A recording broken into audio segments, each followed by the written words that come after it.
ask if the live recording has started.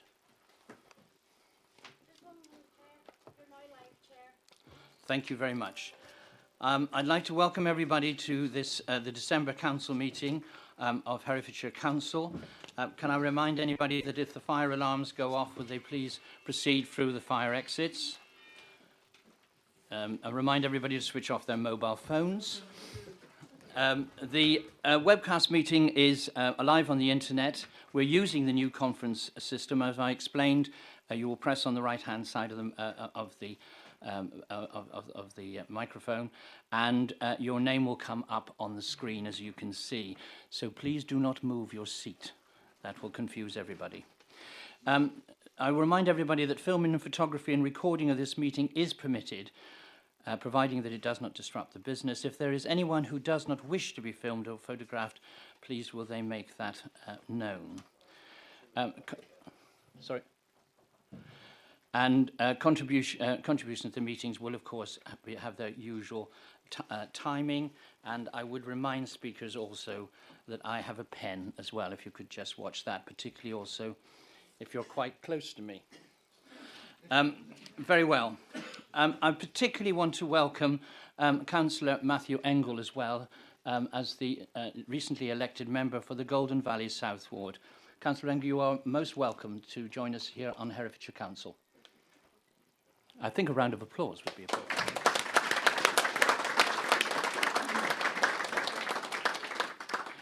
I have received apologies from Councillor Kenyon and Councillor Proctor. Are there any others? I don't think so. Very well. Item 2 is declarations of interest. I had written to you previously to declare any interest to the monitoring officer. Are there any further ones to declare? There are not. Very well. With regard to the minutes... Chair, I may not have sent an email to the monitoring officer, but she is aware of my interest, which is a residential one close to the planned end of the Southern Relief Road.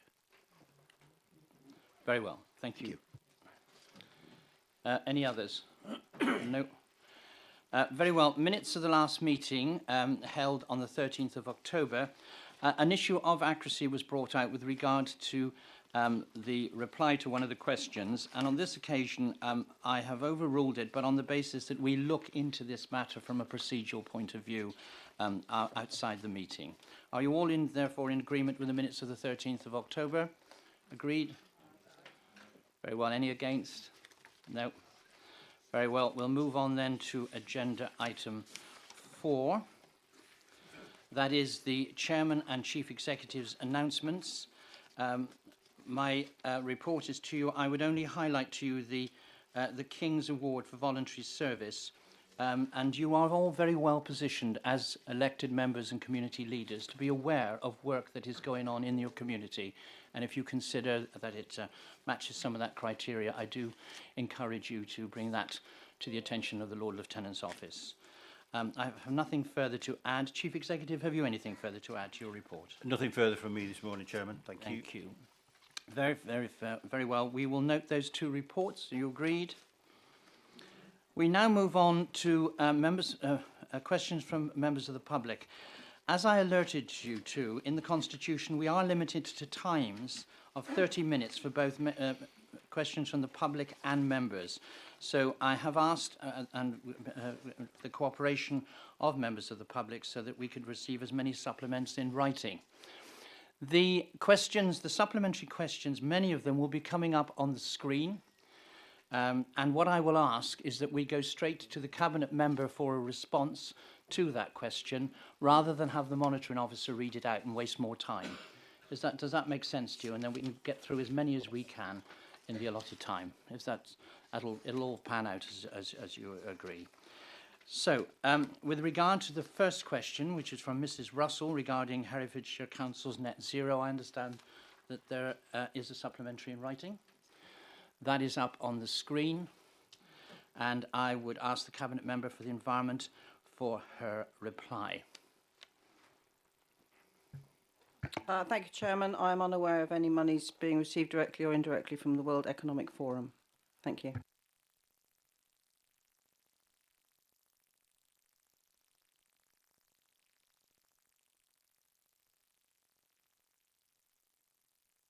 Looked like it to me, to be honest, because it was as... Oh, right. They just they put the wrong one up. They put the wrong one up. New system. Mrs. Russell's question regarding Herefordshire Council's net zero.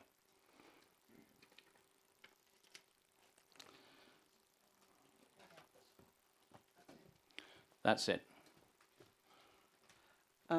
Thank you, Mr. Chairman. Given the complexity of this supplementary question, which touches on a range of data sets, I think it's better if the response is given in writing so that it's a full response. Thank you. Thank you.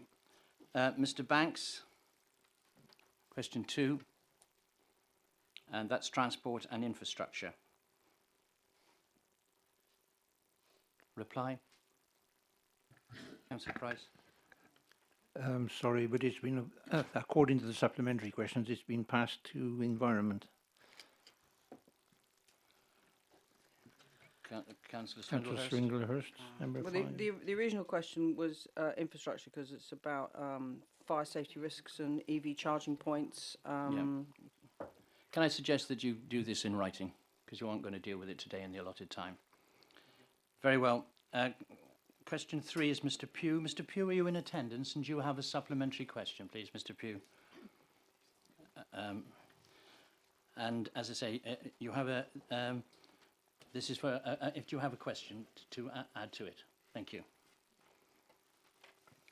I thank the Council for the considered response that comprehensively failed to answer my question. Is it synonymous with public scrutiny and freedom of speech or full Council accountability to limit questions to 140 words or less, considering the complexity of Council agendas? Given that councils across the land, and including Herefordshire Unitary Authority, are facing complex issues that must be responded, including but certainly not limited to allegations of malfeasance in public office, how are such questions to be lawfully and properly framed inside the limitations of existing question policy, a decision made by Council in May 2022? This appears to engender obfuscation, and surely Council should have allowed the paltry 3 minutes given in Colchester as an absolute minimum. Thank you. Thank you for your question, Mr. Pugh. We will pick those matters up and work with it with the best practice of other authorities. Next question is Mr. Simmons. I understand there's no supplementary question. Is that correct? Correct. Then we go on to number 5, which is Mrs. Banks, and her question should be up. Mrs. Banks' question, and we've probably seen that one before. Councillor Swindlehurst? Thank you, Chair. My response is as before. I'm unaware of any funds being received directly or indirectly from the World Economic Forum. Thank you. Question 6, Mrs. McGowan. She has a supplementary one in writing, which is before us, and that's for Councillor Gandy.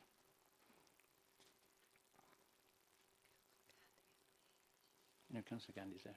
Yes, sorry, but I haven't got a copy of that, so I'm just reading it just now. Do you want to do it in writing? I'll have to. Okay. Number 7 is Mr. McGowan. That's going to be answered by the leader, I understand. Leader? Thank you, Chairman. Not entirely clear on what the question is. Forgive me. So to allow scrutiny to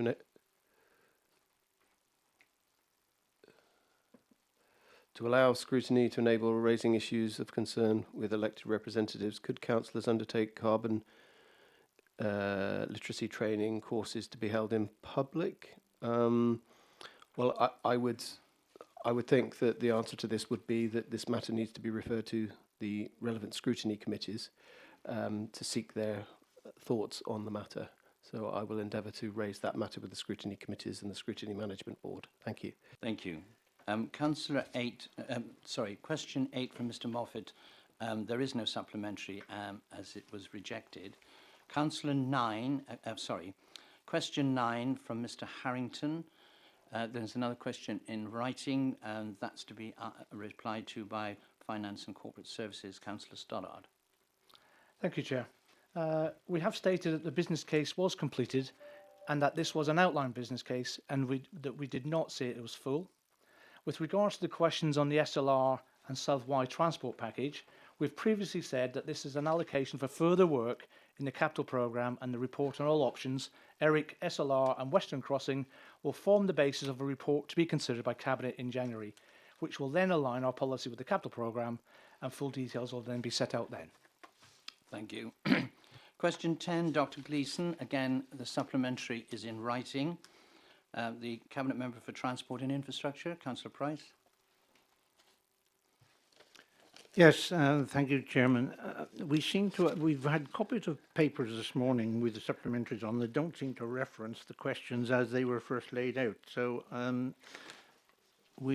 just going through my supplementary questions here to see. Oh, right. Sorry, it's number 3 on my supplementary for myself. I apologise for that. Dr. Geeson, the question at the end, right at the end, can you confirm that the calculations of the added cost of thousands of mature trees, the cost of buying land to plant them on, and the cost of planting and ongoing maintenance will be included in the outline business case for a Southern Link Road? I'm sure that when we do all of the project management for this scheme, we will be looking at that. I'm a bit surprised that you think we will be buying land to plant mature trees on. I'm not quite sure what the definition of a mature tree is, but I see an oak tree of 200 years old. I don't think that will be dug up and replanted on any land, whether we buy it or not. But I will see that we write an answer to you following this meeting, because I've got the order of the questions numbered wrongly on my sheets. Very well. Well, the next question is also for you, but Mr. Summers is in attendance. And Mr. Summers, you'd like to ask your supplementary question, please? Before I ask my question, I just wrote something down when I came here. Since the public paid the bills, I'm concerned with the time restrictions, number 1. Number 2, I think it's a point of order. The gallery cannot see the screens. The public gallery cannot see the screens, and that's not good enough. They came here to be involved, and they're not being involved. Anyway, I'll get back to my question now. Thank you. Thank you for your answer, Cabinet Member.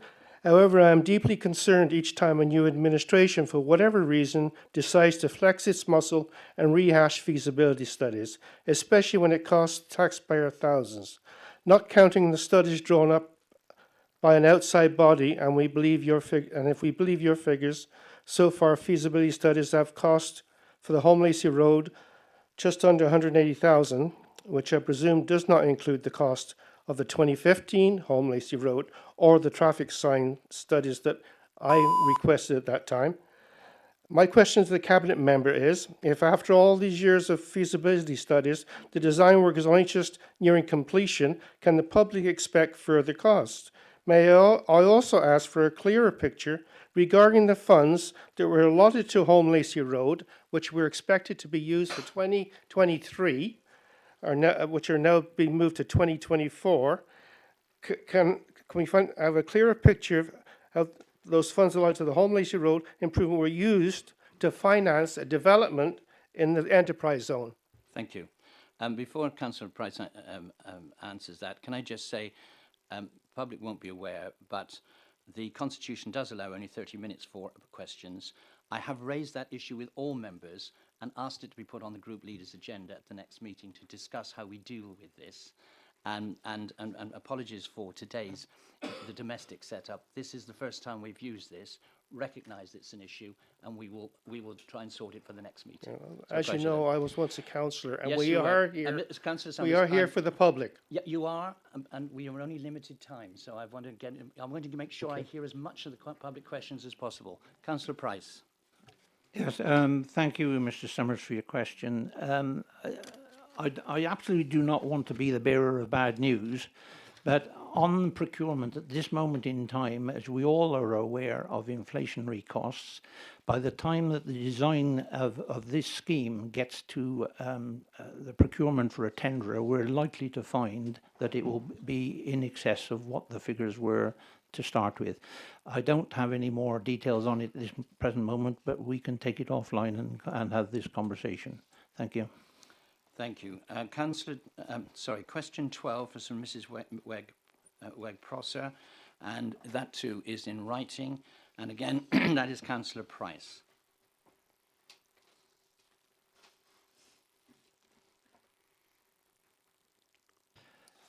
If you don't mind, Chairman, and answering anything on the SLR today, I feel it necessary that I will give a written answer to following, as there seems to be a lot of misunderstanding about a number of things with this internally and externally. So I will write to the Mrs. Weg-Prosser following this. Thank you. Mrs. Moroweska's question is on infrastructure project. What's your reply to that one? Yes, this is about the Pontriler station. We have had a meeting last Friday with our brand new councillor and the Network Rail consultant on this project. We are moving it forward. We have officer time that will take it to an outline business case and decide who will be the owner of this project, whether it's Network Rail or the council, but we are committed to doing this. We have also raised it in the Network North conference on Monday in Birmingham, where the leader and I passed our desire to get this scheme funded to the new MP for the Under-Secretary of State for Transport, Andrew Brown, that's the correct title for him, and also to the directors of the DFT. So the fact that there is no money in the current capital account does not say that we're not pushing this forward. We have funding to take it to a level of which we know what the project will be costing, and this will come into a future capital account. Thank you. We now move on to question 14 from Mrs. Hornsley. Is Mrs. Hornsley present? Mrs. Hornsley, thank you. Would you like to ask your supplementary question, please? The provision for the homeless will be open as of the 11th of December. But as this is not open until the 11th of December, what provision did you have in place in November for rough sleepers when temperatures went as low as -6 overnight? Councillor Gandhi.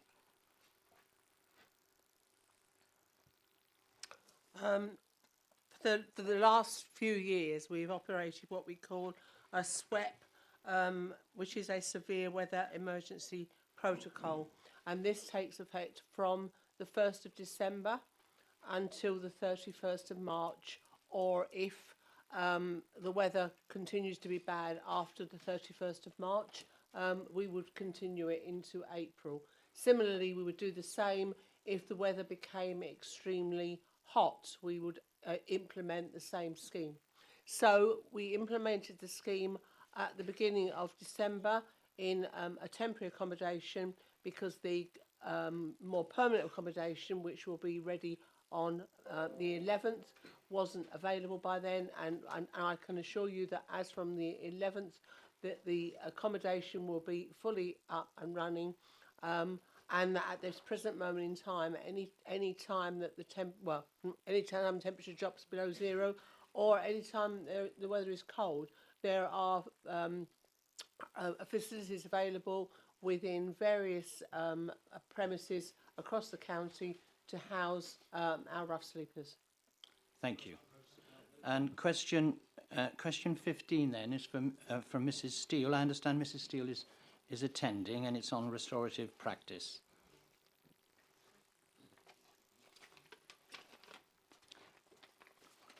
Mrs. Steele doesn't wish to be filmed. Can you hear me? Yes, we can. My question relates to the fact that officers are still failing to deal in a timely fashion with concerns raised by parents about the risk of child sexual abuse in foster placements. As a former police officer, Councillor Powell fully understands that in order to get a conviction in a criminal court, the evidence threshold is extremely high. He also understands that a not guilty verdict in a child sexual abuse case is not confirmation that the alleged abuse did not take place. As Cabinet Member for Children, He also knows that a precautionary approach to safeguarding is absolutely necessary. Given that the Home Office statistics on rape allegations state that only 3 in 100 rape allegations are false, how comfortable are you as corporate parents with the fact that the council's most senior officers are willing to leave Herefordshire children in placements with carers who have been charged with multiple counts of child sexual abuse, including child rape? Thank you. Councillor Powell, did you want to answer that or give a written reply? So I would wish to acknowledge it, and Mr Hill has referenced my professional background. It's a complex question. It's an insightful question, but there are a number of legs to it that I would wish to respond to in writing if that's appropriate. Thank you. Thank you. No, there's no follow-up. That's very clear to understand that. The next question is Mr Morgan on asylum-seeking children, and that's in writing. That goes also to Councillor Powell. Thank you, Chair, and thanks for the supplementary question. So, with regard to the answer to the supplementary, at the point of referral regarding an unaccompanied asylum-seeking child, a social worker will visit the child on the same day and a placement will be found. We endeavour to place within the county. The placement for the child will be in a foster placement or in a supported accommodation provider, and that is obviously depending on the age and the needs of the specific child. We are also undertaking significant work to ensure there is more accommodation and culturally appropriate services being made available within the county. This work is being undertaken with community services, commissioning and children's services working with other partners to address this. And we've already seen some early success with the recent placement of 4 unaccompanied asylum-seeking children within Herefordshire. The child has their emotional and physical needs assessed. They are able to gain access to an interpreter to support communication where it is necessary to do so, and that enables us to hear their story, understand and to be able to meet their needs. Practical examples such as clothes and other essential items will be purchased for a child. They are visited weekly for the first month to ensure that a relationship is built with the child. Each child, of course, has differing needs, and the response to them will be individually tailored to meet those needs. Any possible family members who may be in the county are contacted, and there is also an assessment of the appropriateness of a relationship there. These actions are the same whether the child is placed within Herefordshire or in what is known as an out-of-county placement. These placements all continue to be monitored and safeguarded in line with the statutory frameworks that are in place for all looked after children, including unaccompanied asylum-seeking children. Thank you. The next question is from Mrs Prothero. I understand it's in writing. And that reply is from the Cabinet Member for Transport and Infrastructure, Councillor Price.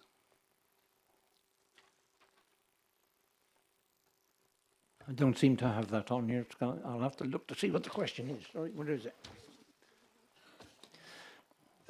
I'll give a written answer. I don't have it in front of me. I'm sorry. Very well. The next question is also referred to you. It's from Mr Emmett, and it is in writing, so it's coming up on the screen as well. I'm sorry that it's too late to have got into my paperwork, which I've received this morning.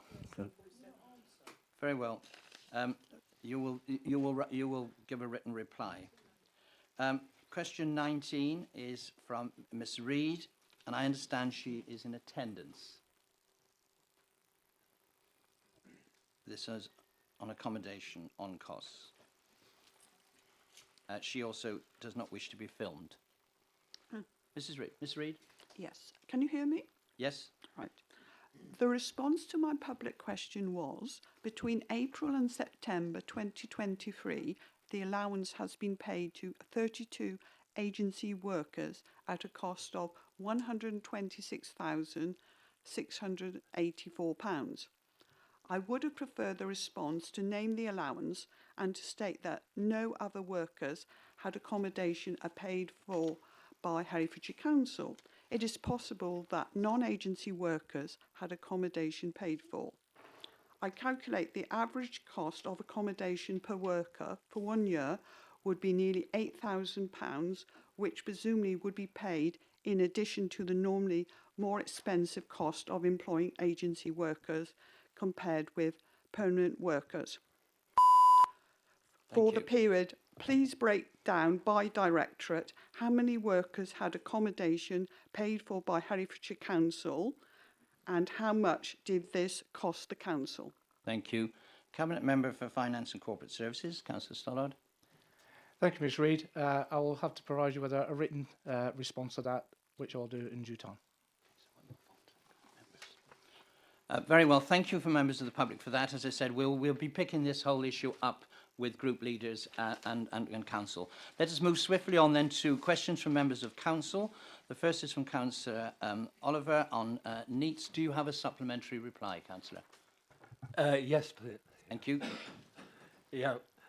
Thank you for the information provided.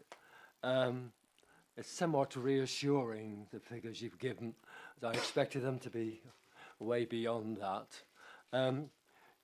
I mean, there's been a national statistic issued that over the whole 16 to 18-year-olds, 1/6 of those were neither in employment nor education. And our March 23 cohort roughly coincides with that. And the question? The question is, are these young people that are still without education or employment, are we continuing to support them and ensure that they don't become part of a homelessness homelessness number? Indeed, thank you. Councillor Powell? Again, it's one of those where there's a number of legs to the response, so I will provide a written response. Thank you. Councillor Hitchener? Yes, Chairman, thank you. Since I submitted my question, I've had a following email from one of the organisers. Unfortunately, one of our volunteer drivers has got another parking fine for trying to get the blind and physically unstable client to Nationwide. He thought it was okay to stop in a loading bay showing a disabled badge in Union Street because there was no disabled bay available. We are appealing it, and I have provided the driver with a supporting letter from a very helpful individual who I will not name. This is the second ticket we've received to satisfy this particular client's needs. The first ticket was appealed and unsuccessful. The Cabinet member's response goes some way to supporting an alternative, but it does not help in circumstances where the driver must leave the vehicle to accompany a client whose need is likely to be the greatest. Would the Cabinet member please agree with me that a solution needs to be found for those in greatest need, such as the client I have mentioned? Thank you. Councillor Price? No. Yes, thank you, Councillor Hitchener. I absolutely agree with you, and we will be looking into this and get a solution so that this is not going to be a reoccurrence. Thank you. Councillor Foxton?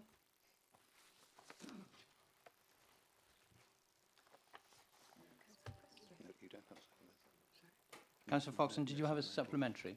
No, I don't. No, okay, thank you. Councillor Harvey? Yes, thank you, Chair. The response provided does not address my question of assessed risk or probability of making a successful value for money case for this road scheme. I do not believe that Councillor Price's personal opinions qualify as a risk or probability assessment under any circumstances, let alone for a project of this scale. If the risk has not been assessed at this stage, despite this council being asked today to approve commencement of a 10.3 million spend on this project, please just say so. And if this is in fact the case, it would be helpful to decision makers today if Councillor Price would clearly state how much money this administration considers it reasonable to spend in advance of any such risk assessment being made. In addition, will you please provide evidence to group leaders to support the eye-poppingly remarkable assertion that the new link road will cost only 35 million, caveated if necessary, in order to substantiate this astounding claim and to do so promptly? Thank you. Councillor Price? I have been told as recently as this week that the £35 million is the current figure that is for the building of the SLR, based on the same criteria for the Eastern Link and the Western Bypass. It has been done by the same consultants on the same basis. That we have a different price structure for the ERIC scheme, which started out as being a cheap option, which has gone several times over budget, or the potential draft funding arrangement. With regards to my opinion, I'm not interested in my opinion any more than you're interested in my opinion. It is not relevant to this council or any project that we do. My opinion, I can only ask that my opinion is considered. I'm a cabinet member and I question everything, and I try to get the right response, the right funding in place, the right schemes, the right process, as the officers well know. So I'm sure that Councillor Harvey and I will have lots of conversations about this over the next months, but we have to start at the beginning with this scheme, and it is on the capital budget for us to be able to progress it. Thank you. Thank you, Councillor Price. That completes members' questions, and we managed to do that just about in the allocated time. But I think members can see that it's, if I said it was a bit clunky, would be the best way to describe that, and that was a bit polite. So that will be useful for the discussions and debate that we will have with group leaders. Moving on then to agenda item 7, which is the capital programme review and update. I understand there is an amendment to this, but what I will do is ask for it to be proposed and seconded, and then we will have a debate before I call on the amendment. Is that clear with everybody what we're going to do in accordance with the Constitution? So therefore, I will call upon the Cabinet Member for Finance and Corporate Services, Councillor Stoddart, please to move the report and motion. Thank you, Chair.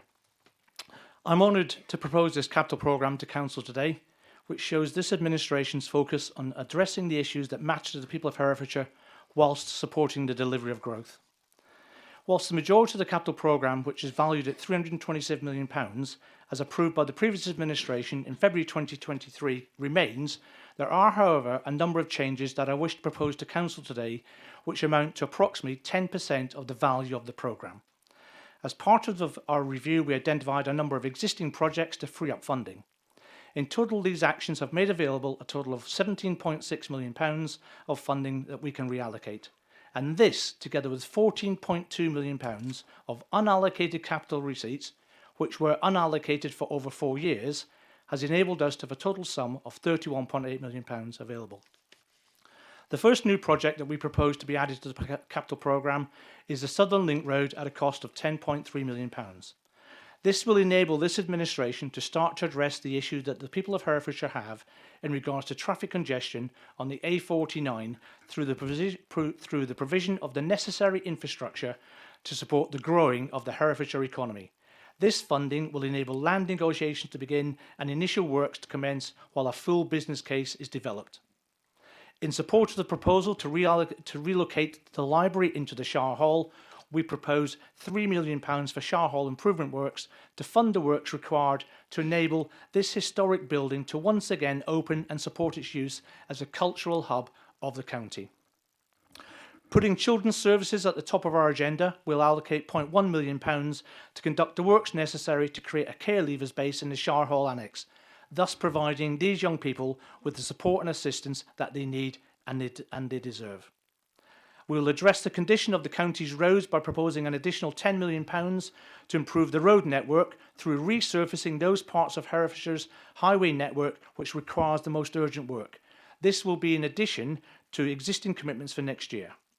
We'll work with local partners and businesses in a strategic way to improve the economy of Herefordshire.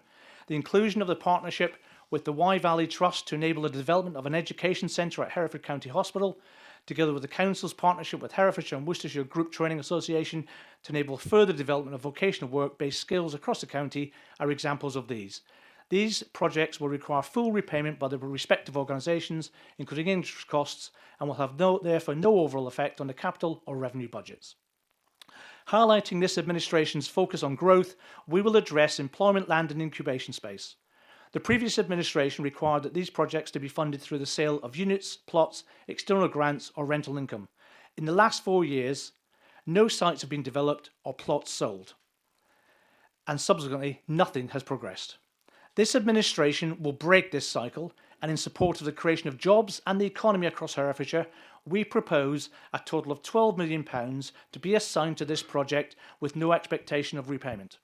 From this total, £8 million will be allocated to Model Farm Phase 1 in Ross-on-Wye, enabling this long-standing project to develop the first 4 industrial plots and to deliver to Ross-on-Wye high-tech and high-paid jobs. The remaining £4 million will be split amongst the 4 other market towns of Bromyard, Kington, Ledbury and Leominster to provide funding for the Market Town Initiative plans, bringing about additional employment in those market towns. In reference to paragraph 7C of the report, I would like to clarify that the original Superhub project has been reviewed and the funding for it is proposed to be removed from the capital programme. Following further consultation, the final item in our proposed capital programme is a community grant scheme for £2 million, which is referenced at paragraph 7M in the report. The aim of this funding will be to enhance and support our investment in top community hubs in line with our original objectives for top community. That means we'll be looking to support bids that can help reduce and defer the need for formal health and social care support and enable people with existing support needs to stay independent and living at home for as long as possible. The detailed criteria for the scheme will be determined taking account of the findings of the current strategic review of top community. It's important to note that this capital investment only, and applicants will need to demonstrate a robust, sustainable revenue plan. Finally, in the 2016-2017 local government financial settlement, the government announced new flexibilities which allow local authorities to use capital receipts to fund transformational expenditure, including redundancy costs. Herefordshire Council has not exercised this flexibility since its inception in 2016-2017, but proposed that they will use this flexibility to fund up to £1.6 million of qualifying transformational expenditure in 23-24 to generate efficiencies, ongoing savings and reduction in the cost of service delivery. This figure represents a modest use of the flexibility by the Council and the robust controls in place. In conclusion, this capital programme delivers for the people of Herefordshire, and I strongly recommend its endorsement by this Council. Thank you very much. I've just allowed you to a bit of extra time to deal with that. Is there a seconder for that report, Leader? Do you want to speak now or later? I will hold my peace until later. Very well. I will now put that motion for debate for a few speakers, and then I will call upon the an amendment to, well, I understand an amendment's coming. So I've got Councillor Harvey, and then Councillor Fagan, and Councillor Durkin. I'll have those three first. Yeah, Chair, I'm just wanting to raise a point of order Right. at this point. It's relating to a paragraph of the Constitution 4.1.130, which states that Council should not return to a decision within 6 months of making it. Now, I have raised this with the monitoring officer and I've had a partial reply, but it didn't actually address the concern that I raised in writing with her. So I'm afraid I'm having to raise it again in the room.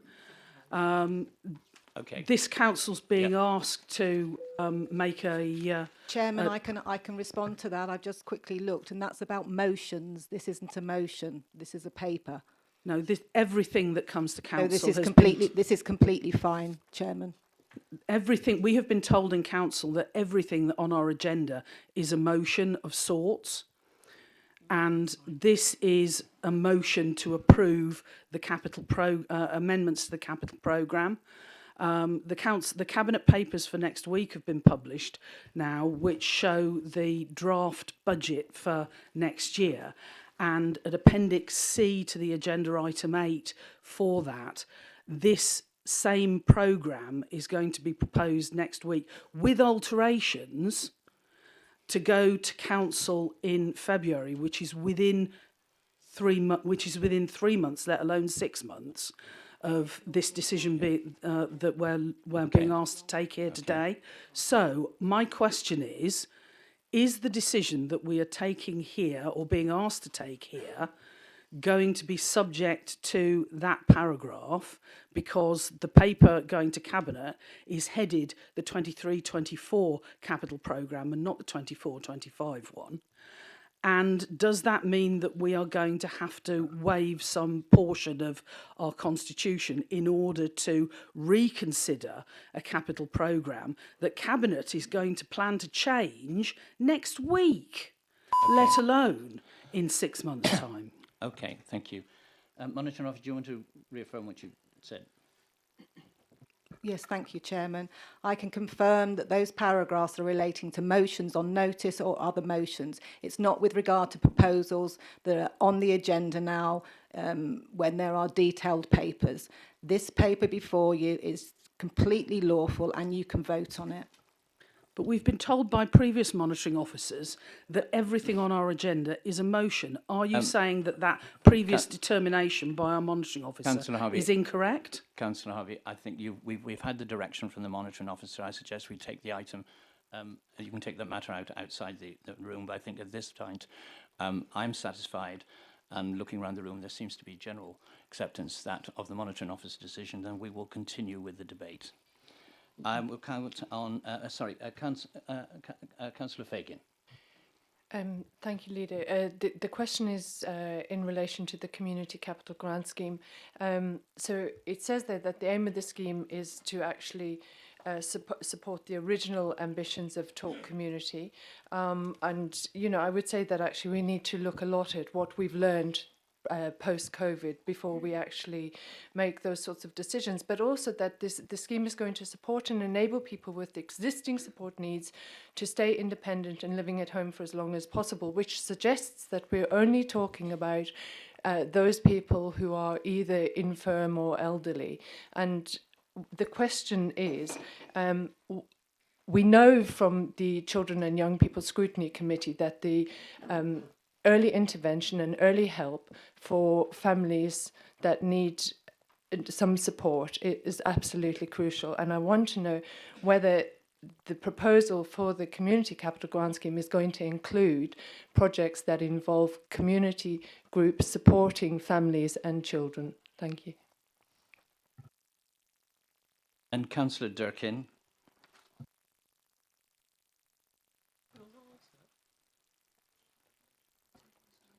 I'm taking three speakers and then Councillor Durkin, and then the. Thank you, Chairman. I'd like to thank all involved in producing this capital programme proposal. It's a lot of work and it's been done well. With regard to the significant investment in our highways, which is my portfolio, putting forward more money as an additional budget allocation is welcome. I'm delighted that we are allowing further funding, and hopefully we'll be able to allocate further funding for all our roads going forward to improve access on our highways for all classes of road. Thank you. I've got Councillor Chowns, I think, indicated, Councillor Highfield, and I've got Councillor Matthews. Those are the next three to speak. Councillor Chowns. Thank you. I have some questions on the matters of retrofit and the SLR funding, but shall I save those for the debates on the amendments, Chair? I'll assume. Sorry, I was distracted by the monitoring officer. Can you say that again, please? Sorry, Councillor Chowns. Shall I save my points regarding retrofit and the SLR for the debate on the amendments? I understand I'll have another opportunity to speak on those. I thought if we just debate the substantive paper first, yes, and then we'll come on to your amendment. Okay, thank you. Does that make sense with you? Yes, so I have some questions relating to other aspects of this. So recommendations B and D of this proposal give the Section 1.5 officer and the Cabinet member a great deal of leeway to make amendments to final value for two projects, Wye Valley Trust and Herefordshire and Worcestershire Group Training Association, for which sums are allocated in the budget, despite the fact that Cabinet still has not actually reached a decision on those. This seems to me a very vague way of creating a capital budget when Cabinet has not, to put money into the budget when Cabinet has not yet made a decision, and then to set no boundaries whatsoever around how far those amounts can be varied. Will there be any boundaries set around the extent to which those amounts can be varied without coming back to a meeting of Council or Cabinet? Regarding recommendation C, the allocation of capital funding to fund transformation projects, there is no detail that I can see in the paper regarding what type of transformation projects those will be. This is important because although the Council has the legal flexibility to take this approach, when we remove money from capital to put it in the revenue budget, I think at the very least we need detail about what it will be spent on, what transformation projects. It could be anything, adults, children, highways, what's it for? Recommendation D refers to the Shire Hall, but the Towns Board has not yet approved this due to outstanding questions around the business case. So I find it surprising, A, that this is being put into this budget, and B, that while £3 million is being put into the budget for it, actually, as acknowledged in previous meetings, that is only for phase 1 of a 5-phase programme of investment. So the Shire Hall is going to cost, putting the library in the Shire Hall will cost about £8 million already, plus potentially multiple £1 million further in order to bring the building in full back into use. Paragraph 7b refers to removing the strategic housing line. This is incredibly disappointing because this project would of course have paid for itself, and it is certainly needed. We have a housing crisis in this county. I'm pleased to see that there is a motion on notice on the agenda today regarding housing, and I very much hope that our Lib Dem colleagues who have submitted that motion will recognise that their views on this issue mean that they must vote against this proposed change to the capital budget because it would be completely inconsistent to do otherwise. How could they vote in favour of removing the money and then vote in favour of putting it back in again? I've run out of time. You Not have. out of points. Okay, very well. I've got Councillor Highfield, then Councillor Matthews, and then Councillor Heathfield. Yes, thank you, Chair. I was delighted to see that the what was being floated around before as super hubs as a lot more realistic now. In that we're looking seriously at how the talk community is developed and the needs of a better programme to really help there. And I was actually pleased that with consultation that money was put back in, but repurposed for something a little bit clearer. So I'm pleased to see that. Thank you. Thank you. Councillor Matthews. Thank you, Chairman. Chairman, as far as the capital programme is concerned, we support the contents of that. There's a few issues in there. The Hereford resurfacing highways, there's nothing in the programme for this financial year, so, although the pothole situation is very serious. But Chairman, I spoke to you previously. I want to make a proposal about how we deal with this issue of bypass and what have you, because the Southern Link Road, although we don't play politics, we strongly believe that that would be a tremendous advantage to the local economy, and therefore we support it. But that does not mean that we support the continued of a Southern Western Link Road, which I think is far too costly and there's far more environmentally and valuable value to be had by going elsewhere.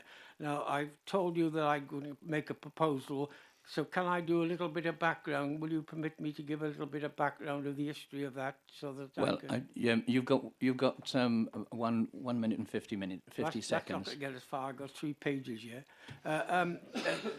Basically, then... You've got 142 now. Oh, Leader, let's be practical and sensible. Chairman, sorry.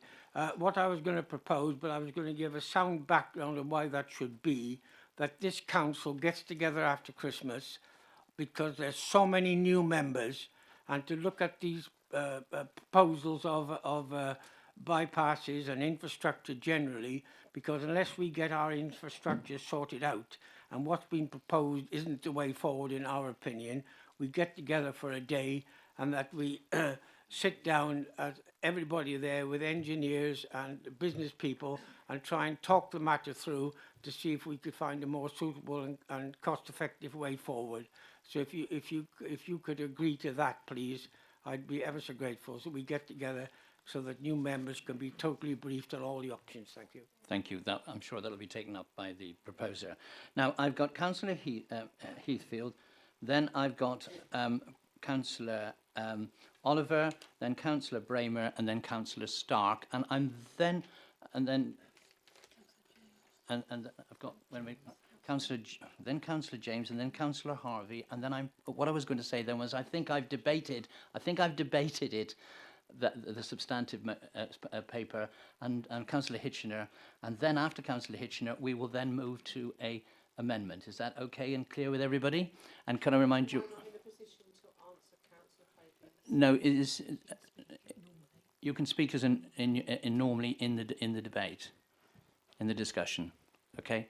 As because this is not like the leaders' report where you are. Yeah. Yeah. Okay. You're on the list, but you're. If you look at it in reverse order, you're at the top. Okay. So let me make it quite clear. On the leaders' report, you ask a question, you get a reply. It's a bit different here because of obviously the only right to reply at the end is that the proposer comes in, and the seconder on this occasion, because he hasn't spoken yet, can then deal with some of those matters. Let's just understand that technical difference. So, having been clear, I've got Councillor Heathfield. At long last, we've got to you. Thank you, Chair. Of course, we all want potholes mended. I know it's so clear, so many families that are only just managing to run their family car, and costs from having to mend them after unfortunate incidents with potholes is a really massive concern for them. However, I was also very concerned to see that there is borrowing planned to pay for potholes being mended. And I find it incredible that in 20 years' time, our children and grandchildren will still be paying off that money that for potholes that, especially if underlying drainage issues haven't been dealt with, will have, the mending will have washed away, sadly, into our rivers in a year's time. I think especially considering that the autumn statement, yet again, the Conservatives did not consider the greater funds that local authorities need for pothole mending and many other issues besides. I suppose overall I was just expecting some financial common sense from the Conservatives, and sadly I see so little. Thank you. So, Councillor Oliver. Thank you, Chair.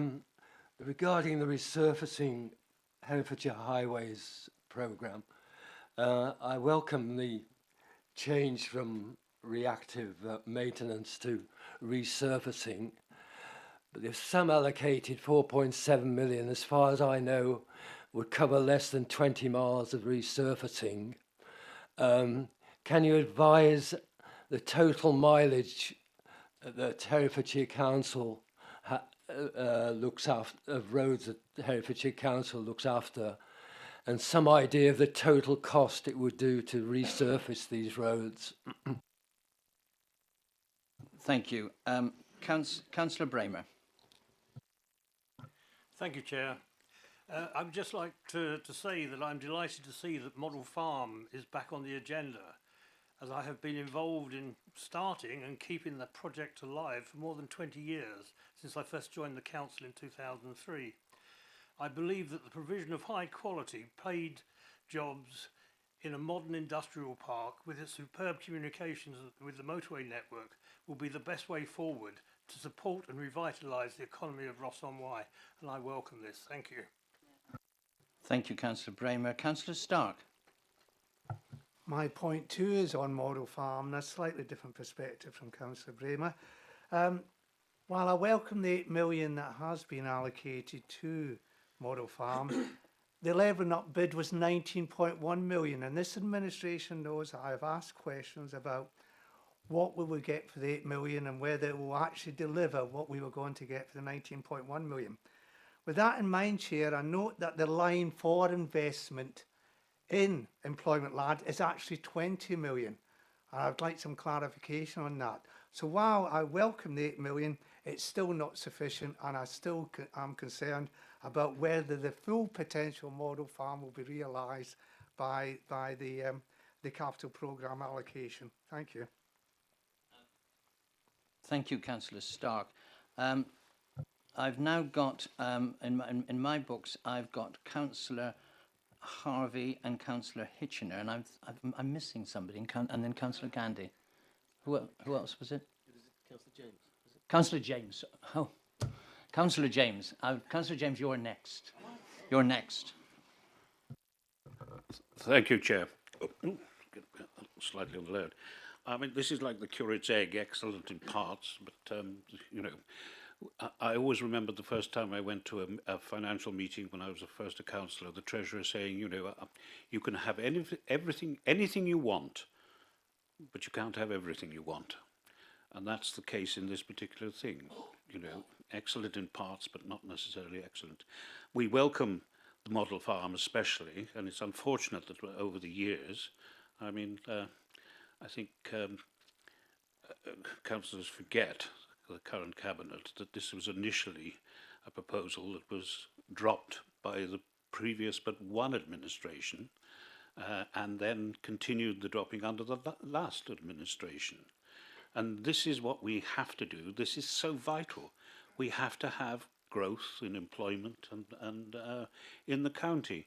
It's all very well, all these wonderful schemes that we want, but we're not getting the employment and the jobs that are necessary in order to finance the things that we want, those things that we want. We welcome the money that's been put into the link road. And I would remind my members, we're talking about the link road at the moment in this debate. We wander off into the discussions about the bypass and east-west and etc. This is the link road. And having queued for 50 minutes to get to the hospital on Wednesday, from the outskirts of Hereford, I get more and more angry about those that think the answer lies in all sorts of, well, cycle lanes, etc., in the problems that exist in the city. It is appalling what's going on at the hospital. People can't actually get into the hospital to take their family and patients to the hospital. It's appalling what's going on in the city, and something has to be done, and it's time that we did do something about the infrastructure in the road. On balance, I also welcome the fact that we're going to do something about the Shire Hall. Sadly, what has happened over the last so many years has meant that we have lost the Crown Courts in Hereford, which has been a downgrade in the status of this county. Because of that, because people didn't address the problem that was there, and the Lord Chancellor's office have now decided to leave the Shire Hall, which is a sad day for the county and the history of the county.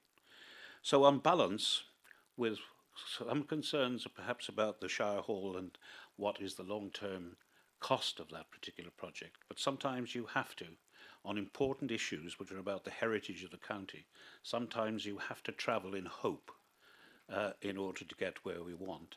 You know, it's sad that we see that building declining, but on balance, as I say, we will support the motion.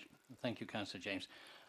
Councillor Harvey, Councillor Hitchener, Councillor Gandy, and then I will end the initial discussions on this paper and move to an amendment. Councillor Harvey. Thank you, Chair. I would like to encourage councillors to vote against this proposal submitted to us by Cabinet and to wait to make changes to the capital programme in full sight and knowledge of the priorities and affordability of the budget for next year, a decision which is only 6 weeks away. Papers have now been published for Cabinet next week, which show that this minority administration is already proposing to change the capital programme put before us today, but also gives sight of its draft plans to make provision to make staff redundant, to cut services, to raise car parking charges, and to damage our county in a plethora of ways. These papers were released late last night, clearly insufficient time for councillors to have given them consideration in the light of the proposals before us today. To vote against this programme would retain the £2 million in the existing programme for community projects and the retrofit programme, and would enable council and scrutiny to consider the detail, impact, sustainability and affordability of capital investment by this council in its proper context, ready for the budget decisions in the new year. Thank you, Councillor Harvey. Councillor Hitchener. Thank you, Chair. I have concerns regarding two items in this programme. First, the proposal to allocate £3 million to the Shire Hall refurbishment, which is linked to the project to put the library in the Shire Hall. I am yet to be convinced that the Shire Hall is an appropriate location for a modern library welcoming all ages. I'm also yet to be convinced that it is best to have a project the completion of which is dependent on funding, the source of which is not known. I'm also not convinced that the potential benefits from this project outweigh the risks of delay and overspend. My second concern is the proposal to allocate £10.3 million to the Southern Link Road. Similar to the Shirehole project, the funding is acknowledged to be insufficient at the moment to complete that road. In fact, the funding may only permit a small part of the road to be built. I'm also yet to be convinced that a business case can be put forward that will rank this project high enough to beat off competition from across the whole country. The outline case refers to this road allowing the removal of a large part of traffic that currently accesses Rotherwas Enterprise Zone from the A465. That may well be the case, but I doubt that the volume of traffic is very much. Information will no doubt be gathered to evidence this one way or the other, and I look forward to receiving that evidence. Similar to the case for the library relocation, there is an alternative, and in my view, a much better alternative, which will deliver a badly needed river crossing, which is what the county needs, in a much quicker timescale through having an Eastern Bridge. Although I support projects such as the Community Capital Grant Scheme, the Wye Valley Trust Education Centre, and the apprenticeship plan for Rotherwas, and also the Ross Road, which my administration were very keen to sponsor and encourage.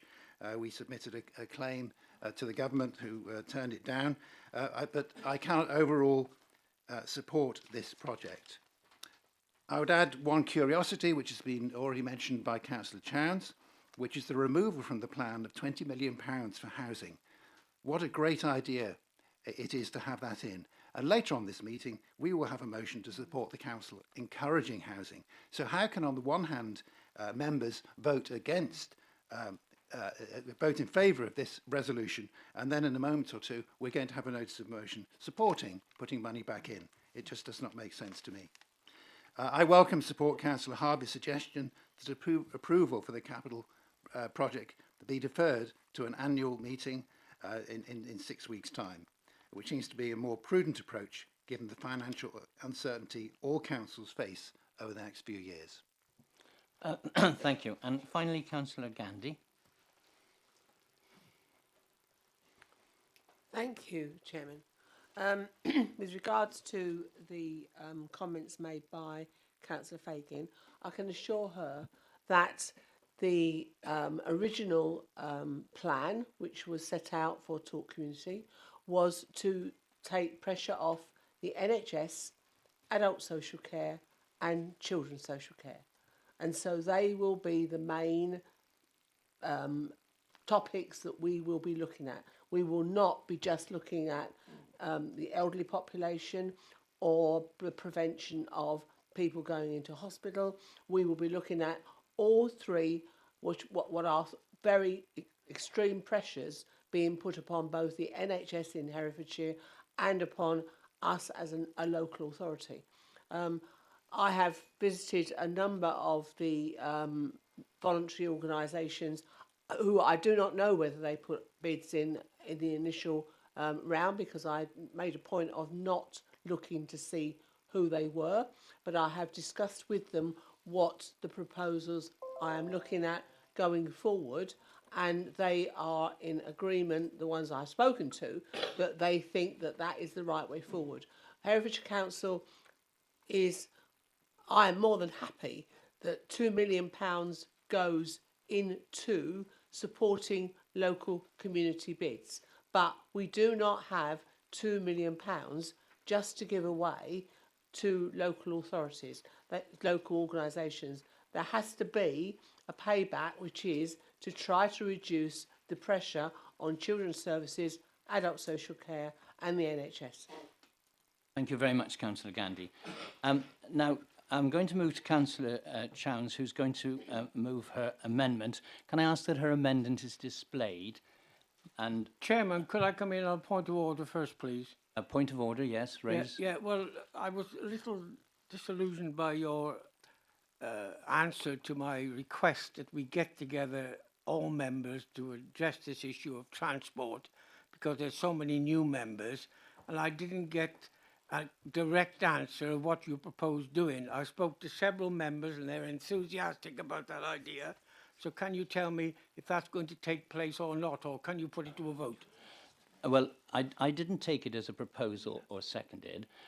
The issue is that we are in discussions on this paper as opposed to straightforward questions. I think that can be picked up at the end of the substantive paper's debate by either the proposer or the seconder. And I think that's how I indicated to you, and I will, and that is my answer to you. It isn't for me to say that. I think they can pick that up, or whether they accept that proposal or whether they're not going to, okay? So, Councillor Chan's amendment is there. Councillor Chans. Thank you, Chair. First, can you confirm, are these being treated as one amendment because they're on two separate lines? One amendment. How long do I have? Is it 3 or 5 minutes? 3 minutes. They'll put the magic symbol up. Thank you. Okay, my proposals are up there. Councillor Stoddart, you explained when you introduced your proposals, where have you gone, that you found additional capital receipts funding. My proposal, number 1, suggests that instead of removing the Retrofit Hubs project, which has not yet received grant funding, that a small proportion of this capital receipts funding is used to support the establishment of a retrofit hub. It was National Fuel Poverty Awareness Day last week, and as per a press release from the council itself, 16.7% of households in Herefordshire are living in fuel poverty. This is significantly higher than the national average of 13.2%. And of course, this situation has worsened considerably over the last couple of years with the fuel price crisis. It's absolutely obvious that we must support all households to invest in insulating their homes, and this has multiple benefits. Warmer homes for people, which helps keep them healthy and more comfortable. It creates really good, high-skilled jobs, and it has environmental benefits too, but mainly social and economic benefits. So this is actually an extremely efficient way of investing money that will cycle money back into the local economy through job creation and improve the quality of life for people living in Herefordshire. Contrast this to the current proposals in your budget for how you would spend that money, including the SLR, which I'll come on to in a moment, which are extremely vague. So I would like to ask councillors to support the allocation of £2 million to the retrofit hub by taking that out of the SLR. I did hope, Chair, that these would be treated separately, and I'd like to ask for this amendment to be taken in parts, because these are amendments to 2 different lines of the budget, and in accordance with previous practice, I think that's reasonable. Moving on to the second point, Councillor Stoddart, you observed that you mentioned that children's services was at the top of the agenda, and you spoke about an allocation of funding, but of course you're proposing to allocate more than 100 times more funding to the proposed SLR. I share Councillor Carvey's concern that we're being asked to allocate funding today outside the normal capital process when the usual budget process is taking place in the next 2 months. And I'm really very disappointed by the very thin 2-page outline business cost with unevidenced claims about the supposed benefits and lack of transparency about the risks. We have no confidence that the costs of the road will be as discussed here. The previous administration... Yeah, your time is up, if you could wind up. I will wind up. The City Link Road, a much shorter road, costs £35 million, so this is likely to cost much more, and there is no information in the papers today to support a decision to allocate 10 million. So my proposal here is to acknowledge that the administration wants some money to spend now on the paperwork to develop the next stages, so to allow the allocation of the 800 million that's identified in the papers for the current financial year. 800,000. Sorry, what did I? 800,000. Okay. And to discuss the remaining allocation as part of the full council budget process. Okay, right. Thank you for that. Is that seconded? Yep, Councillor Heathfield. Right, Councillor Heathfield, do you want to speak now or later? Later, please. Thank you. Okay. Anyone else want to speak on the amendment? Peter has a right to reply. Does anybody else, before I... right, I've got Councillor Harcombe, Councillor Harvey, who else? Councillor Woodall, Councillor James. Can I just stop there at the moment? And Councillor Swindlehurst, and let's start that list. So that's who did I say first? Begins with H. Councillor Heath. No. Hercombe. Councillor Hercombe. Sorry, my writing is very bad at the moment. Councillor Hercombe. I'm your neighbouring council member, Roger. You can't, That's you can't right, forget yes. me. I remember you. I remember you. I just want to briefly raise the second point here. I'm deeply concerned that any attempts to remove funding from the allocation pot for the Southern Link Road. Earlier this year, the government announced the cancellation of the northern leg of HS2 and the reallocation of billions of pounds of funding for major infrastructure projects across the county, with the West Midlands alone due to benefit to the tune of 2.2 billion. Our neighbours in Shrewsbury are benefiting from a fully funded North West Relief Road, yet Herefordshire does not feature at all on the list of infrastructure projects announced. Now, this is in part due to a failure of the previous administration to deliver shovel-ready infrastructure projects that the government could fund. If we take a step back here and we do not allocate money when money is available from central government to our own project, we risk not actually moving forwards at all on infrastructure in Herefordshire for the next 10 years. Now, the government is saying there are hundreds of millions of pounds available for infrastructure projects. The council is committing £10 million towards the Southern Link Road, and it's a worthwhile step to then unlock further government funding to build the project. This is our best chance in several years to deliver this project, and I fully support the original budget as proposed. Thank you. I've got Councillors Harvey, Woodall, James and Swindlehurst. Councillor Harvey.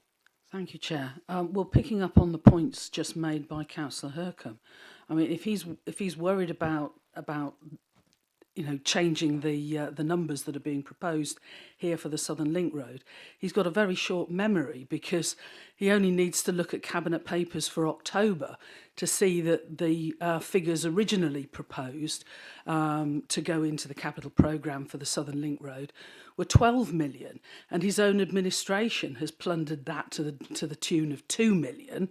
In order to spanner back into the programme the deeply unpopular and, unsound removal of the community hubs funding.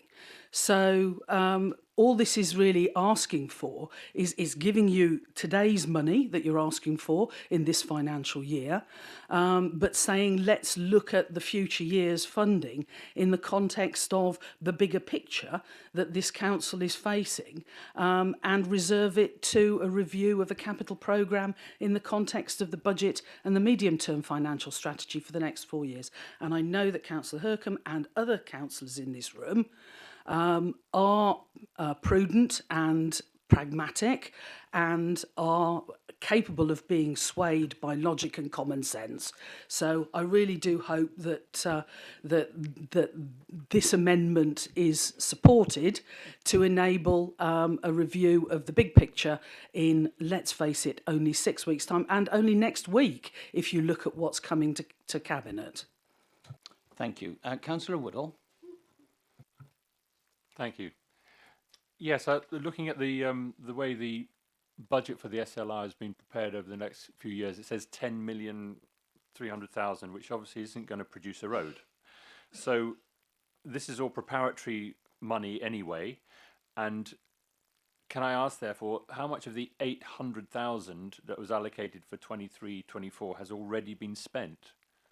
Or has none of it been spent yet? In which case, why don't we just stay with the proposal that it's 800,000 for now until we know what the longer plan is going to be? Thank you. Councillor James. Thank you, Chair.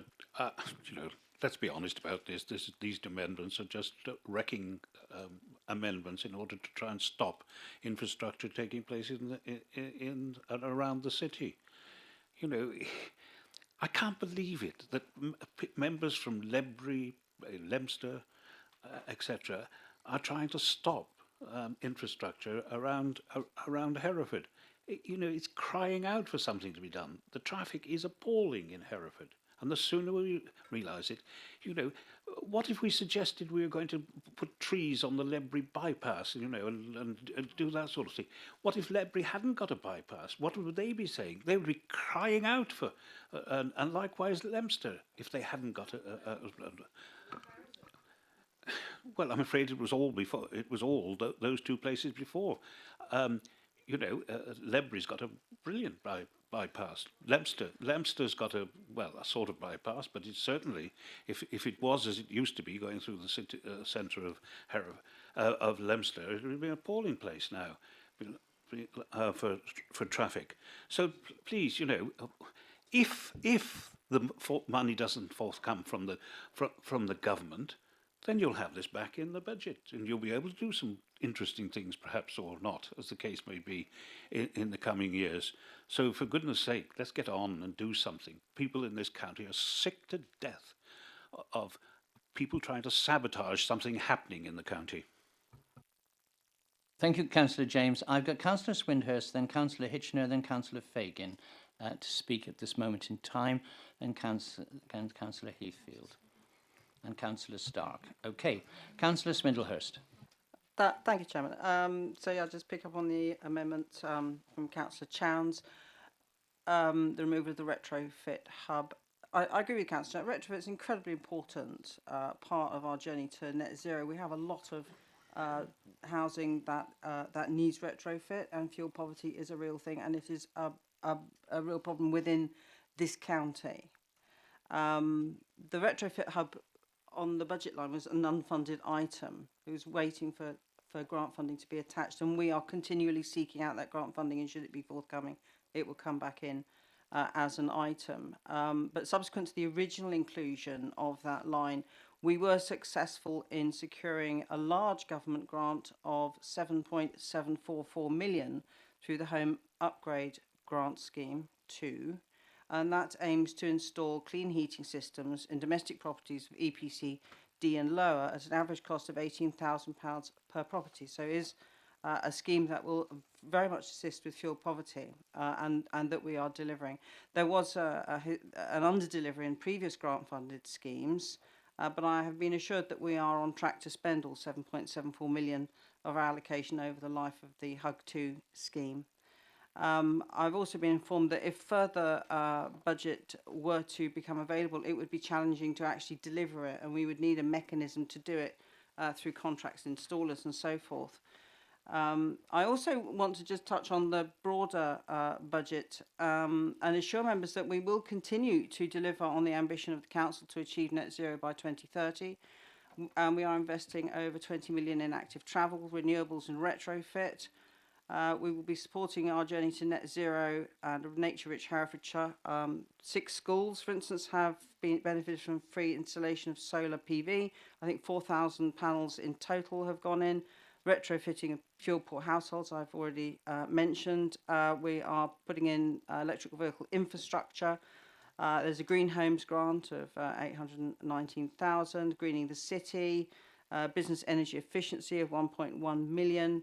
Estates capital to decarbonise public sector estate of 6 million, active travel 15 million, 2.2 million range of biodiversity measures, including the wetlands, which we will continue to invest in. So, you know, please don't think that there's nothing going on. There's a lot going on. This is a £327 million budget, and we tend to just occupy ourselves with these smaller moving parts of 2 million. But you know, overall, I think there is a good level of investment from this council in the environment and decarbonisation. Thank you. Thank you. Now, what I'm going to propose is that I'm going to call on Councillor Hitchener, Fagan, Highfield and Stark, and then I'm going to draw the... You don't want to speak? Right, okay.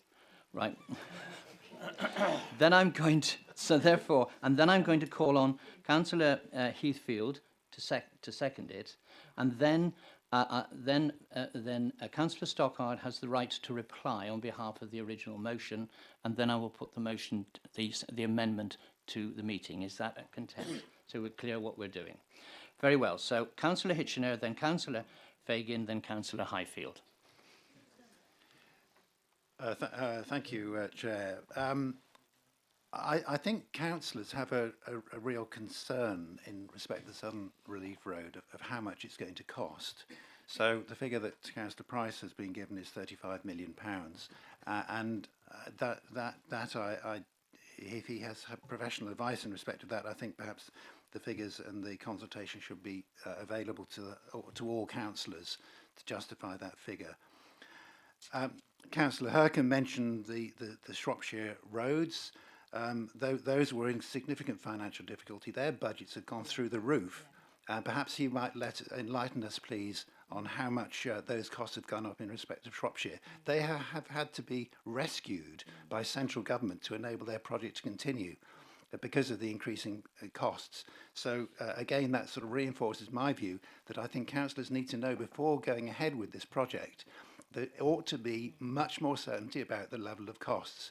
When we proposed the Eastern Bridge initially, the same consultants who we have used throughout this process provided us with a figure, I think, of 35 million for the Eastern Bridge. We are now told those figures have gone through the roof. So these are exactly the same consultants which Mr. Price is now talking, Councillor Price is now talking about. So where do they get the figures? How competent are they actually to provide these kind of figures?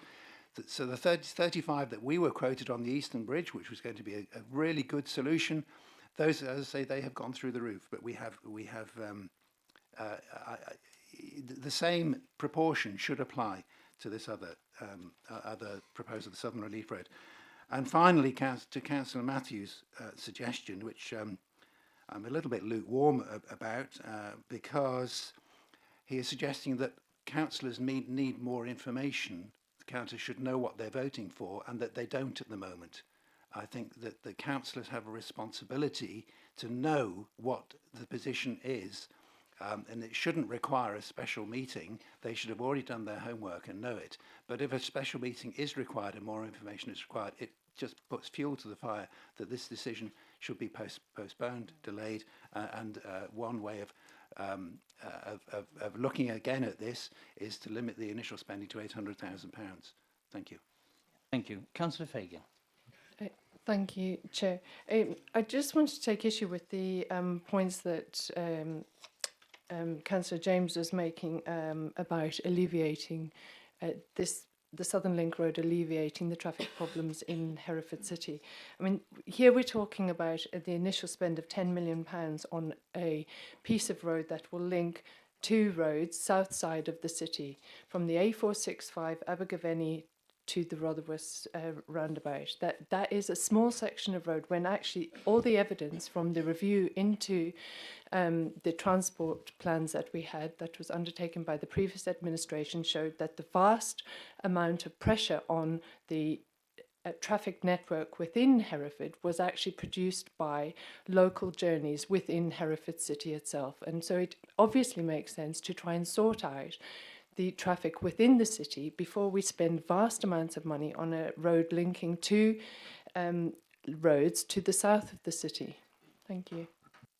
Thank you. And Councillor Highfield.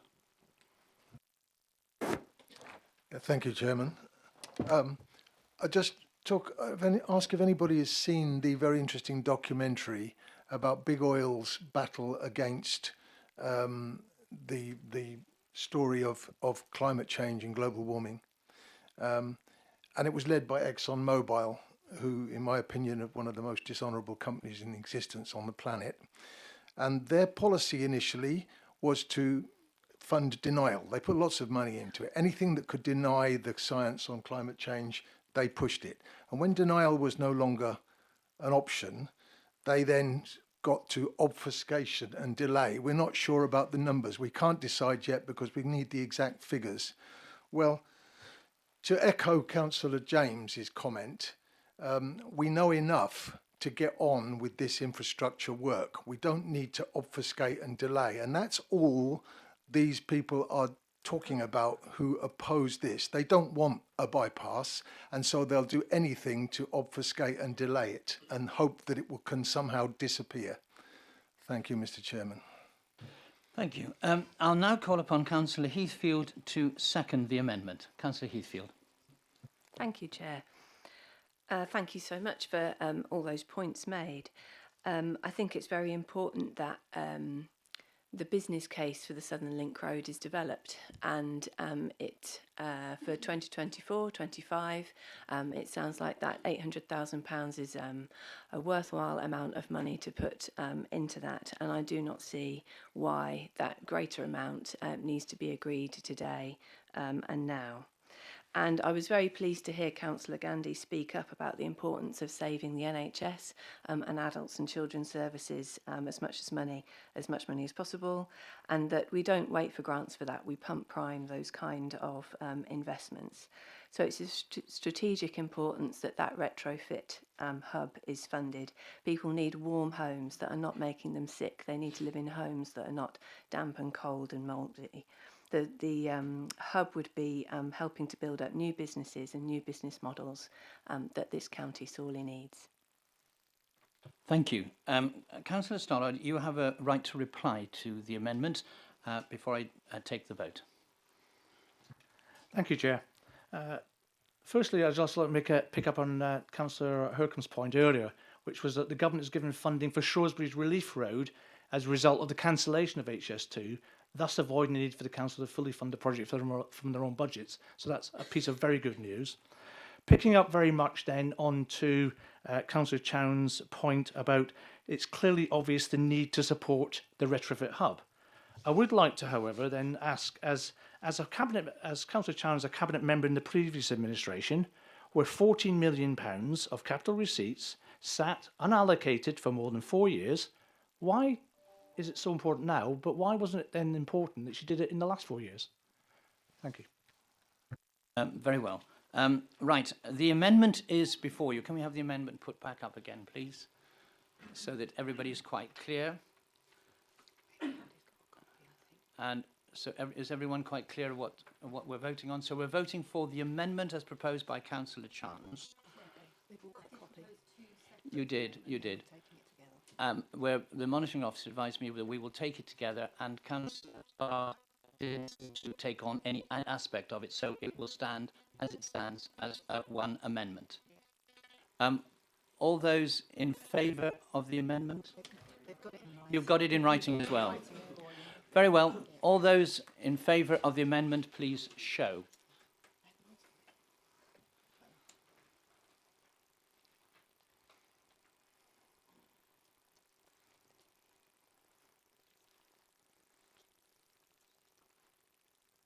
Okay.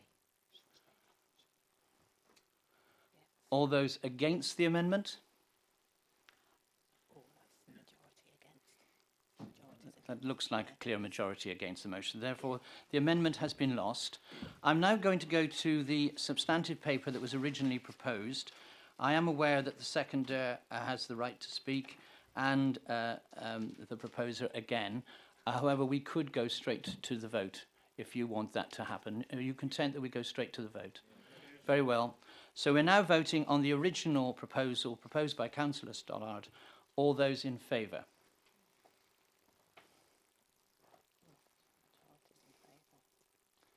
I think we've. All those against?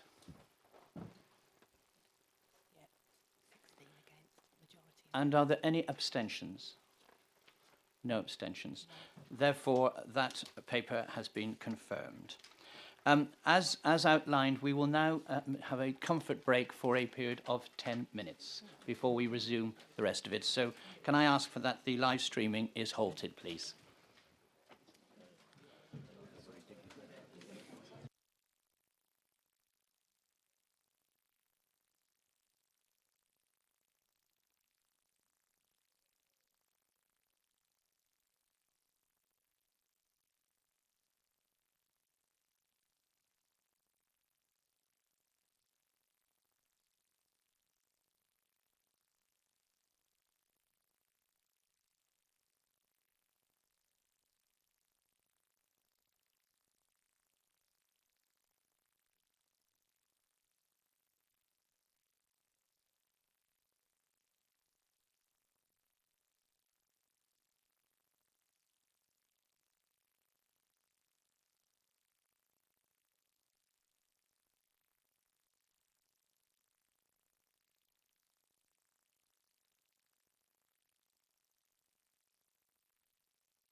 Right team.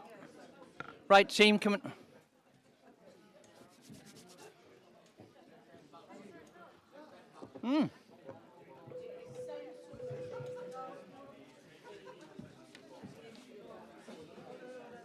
Are you trying to attract our attention, Chairman?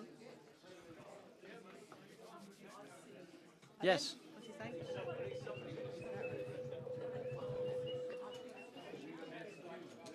Right. Am I on? Right. Don't you start. I don't know who left this chocolate biscuit here on my papers, but they needn't have taken a bite out of it first. What was that? Somebody's left a chocolate biscuit. That's very rude. Very rude. When I find, where's the CCTV? We'll find out who that was. Right. Oh, I thought I had one.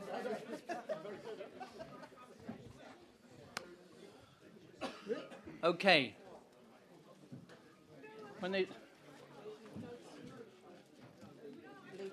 When Councillor Harvey and Councillor Hurcombe.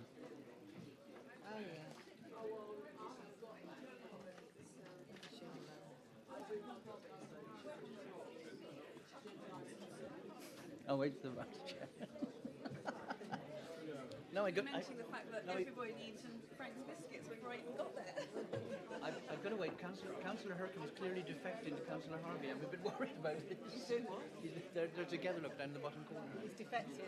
Yeah. I think it's because she tried to flatter and deceive. He smiled and then went, oh, there's a sting in the toe. Right, can everyone get back to their seats? Is that your biscuit? This is my biscuit. No, but you left it on here on mine. My apologies. No. Right, the mystery of the biscuit is settled. It was the chief executive. His name goes on the list. Very well. Is everybody right? We're about right. Right. Can we go back to the live streaming now, team? Best foot forward. Can I confirm that the live streaming is now in place? Very well. We're now live, and welcome back, everybody, to the second part of today's council meeting. And we move on to agenda item 8, which is the leader's report. I call on the leader of the council, Jonathan Lester, to move, and as per normal, I will go through the various items. Councillor Lester. Thank you, Chairman, and it gives me great pleasure to present this report to you, and I welcome any questions. Thank you. You will recall, of course, we have an hour for this. I'm going to take, the first questions are regarding update on children's services as of page 65. Are there any supplementary questions on the children's services? I'm not seeing any. Councillor Powell, you're let off for today. Very well. I'll move on then to items 2 and 3, which I'm going to put items 2 in. Oh, sorry. Yes, Councillor Crockett. Sorry, Chair. I'm here in the invisible corner. Not really. Children's services, yes, really important subjects, as we all know. And at the moment, we're halfway through the published improvement plan. And despite additional investment to date of more than £20 million and a 23-24 budget built and signed up to by the leadership team, the Directorate is currently forecasting an in-year overspend of nearly 12 million, with no hope in sight of any savings being delivered, or service improvements repeatedly described in assessments as too small and too slow. Since 2011, there have been 2 major uplifts in the funding provided to the Directorate in an effort to get its operating within budget. A long time. So the question is it once again the case that the Children's Directorate actually has an assessed structural deficit? And if so, what scale is this, and how many years is it expected to take to close? Right, thank you, Councillor Crockett. There's a small question for Councillor Powell to answer. Thank you, Chair. Not wishing to defer it, but just a point of clarity, really.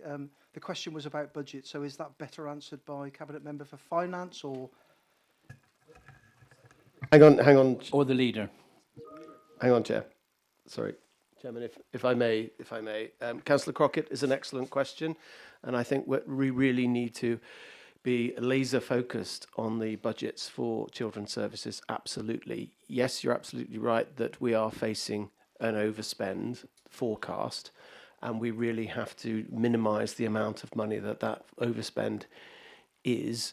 There are some real challenges, especially with regard to placement costs, that have rocketed, and we're not alone in this country of being hit by these challenges and these increased costs. And on top of that, we have agency costs that we're wanting to reduce. And on top of that, we have an improvement plan that we are absolutely committed to delivering. So you've got three major pressures there that we're fully focused on. There is a savings plan. There is an improvement plan in process. There is the opportunity and the drive to want to drive those costs down, but I'm not going to say anything other than it's a huge challenge. And one of the frustrations for all of us is that we need the pace of change to pick up, because the longer that pace is delayed, the longer those improvements are delayed, the more cost it will add. So it's not something I can give you the magic bullet answer to right away, but there are huge challenges that we are working through, and we will need to, because what we want to do, and I've said this to the Department for Education, what we need to do is have a sustainable children's services that we can afford, that protects all of the children that we must protect, but also is of a size and shape that is sustainable for the long term, because we can't keep having overspends where we're having to take evasive action to minimise that. So there's lots of work to be done, but thank you for raising that issue, and it really needs to be addressed for the long term for us to have that sustainable service to meet our children's needs. Thank you. Thank you. I'll now move on. I'll take question sections 2 and 3 together, if that's all right. So any questions regarding the River Restoration Conference and linking that to local and national issues? Councillor Hitchener? Yeah, sorry, Chair, it's the naughty corner again. Councillor Hitchfield, Heathfield, and Councillor Harvey. And then Councillor Hercombe. Shall I continue, Chair? Yes, indeed, Yes, Councillor. okay, thank you. Councillor Hitchener. Leader, it's good that you provided a bit of information about the applications, the permissions granted, but I would like a little bit more information, if possible, in your report. In particular, how many applications are still being held up by the requirement for nutrient neutrality, and the number of properties likely to be delivered by the remaining credits, assuming the average number of credits per property which has been used so far. So just a little bit more information, please, in future. And you may be able to get as will be some months before your next report, which you'll be pleased to know about. Perhaps an interim written response could be provided, and then further detail in future. Thank you. Councillor Heathfield. It was very nice to hear about the conference, and it was an excellent event, definitely. I'm just very, very concerned that we were promised over the summer, because of the nutrient neutrality issues, that government would be providing a Y action plan by autumn. Absolutely no news of that whatsoever. And so I'm intrigued. I'm glad to hear also it's very nice for the leader to be able to meet Michael Gove and for him to promise that we'll be allowed to continue the excellent work that this council has created, that Councillor Hitchener has already alluded to. But what else are they going to do for us? Because our rivers are dying. And Councillor Harvey. Thank you, Chair. The Cabinet was due to receive an update on the progress being made by the Phosphate Commission in July, and we're still waiting. The only reason that any progress at all has been made on this is because we have generated real pressure at a local level and have shamed underperforming and failing government agencies, departments, and and quangos into, you know, trying to make progress that they've signally failed to make for years on this. When are we going to hear what progress has been made coming to Cabinet that is going to prevent us needing as a council to return to the question of a river protection zone? Thank you. Leader, can you reply to those three? Thank you. First to Councillor Hitchener's question. How many applications are being held up? That is a specific finite number, and you will get that number to you. And there's no reason why we can't get that to you by the end of the day. But it's an issue that every member of this council needs to be aware of. So we will provide that information to all members. The amount of housing that could be released with further mitigation schemes, I think I've just double checked with Councillor Swinglehurst, but I think the figure is 600. But there is a forecast figure for that, so we will add that to the information that you require. Can I just say about the Rivers Conference, for those of you who were not there or weren't able to attend, the Rivers Conference took place in this very room, and it was extremely well attended, and there were people from many different disciplines and organisations representing many interested parties. And I would just like to thank Councillor Highfield, because it was his idea to bring this about, which then Councillor Swinglehurst ran with and with officers to achieve what we thought was a really important conference. And so there was great value in having that meeting, and I think it needs to be progressed. We need to all set our laptops on silent, I think. And I'm going to do it now. But the specific question is, yes, I was very concerned about where we are with the government and how they're going to help us with this situation, which is why at the Connected Councils Network, I asked the Secretary of State, Michael Gove, are we still committed to the mitigation schemes that this council, through the last administration, committed to with regard to wetland schemes? And I was pleased and reassured to know that there is money that will be made available for mitigation schemes by the government. At the Rivers Conference, it was said who is going to solve these problems, and it was noted that not one organisation is going to be able to solve these problems. It's going to be a collaborative effort. So we're happy that it looks like the government are going to give us more support. But it really is a wider remit, and it's partnership working with all of those partners that were invited and contributed to the Rivers Conference that is what's going to help us take this issue and move it forward with better regulation and better mitigation, so that we can address this long-term issue. And have you picked up all the questions? No, there was a specific question from Councillor Harvey about the Phosphates Commission, and Councillor Swinglehurst, can you just give us an update there? Certainly, we have a paper due to come to Cabinet in January, so it hasn't sort of dropped off the edge of the world, but it will be coming forward. Thank you. I've got Councillor Harcombe. Is there anybody else on this particular matter? And then I'll move on. Councillor Harcombe, and then we'll move on. Thank you, Chair.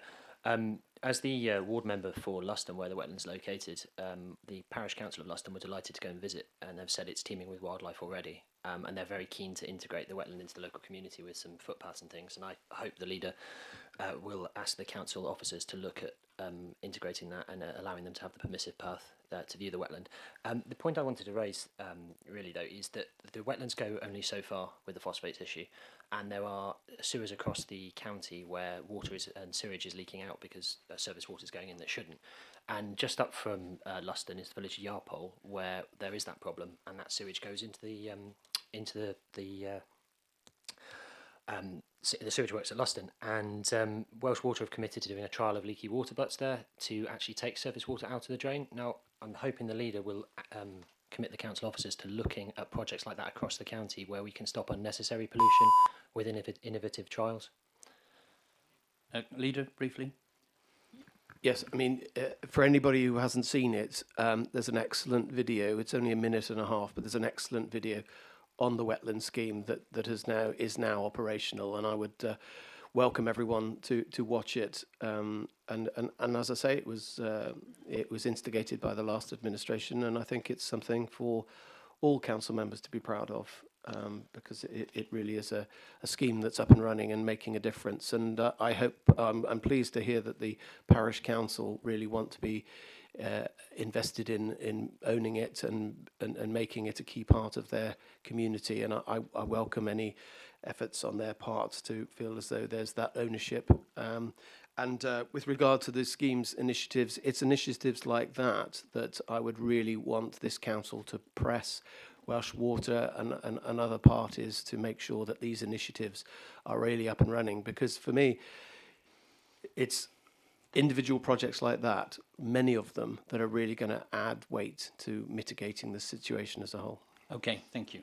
We now move on to road surface dressings. Are there any questions on the road surface dressings? Councillor Chowns, I've got. Are there any more questions on this item? Your last moment? Okay, so none on road surface dressing. We'll move on to 5 then, which is capital investment in highway infrastructure.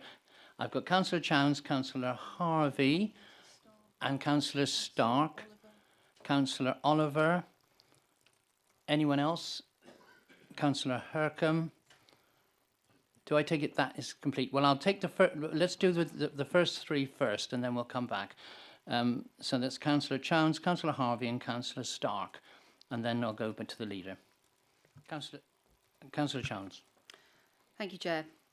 Leader, thank you. You've notified us that the Department for Transport are giving us £10 million over 11 years, less than £1 million per year. So forgive me if I'm not exactly overcome with excitement at this boundless generosity.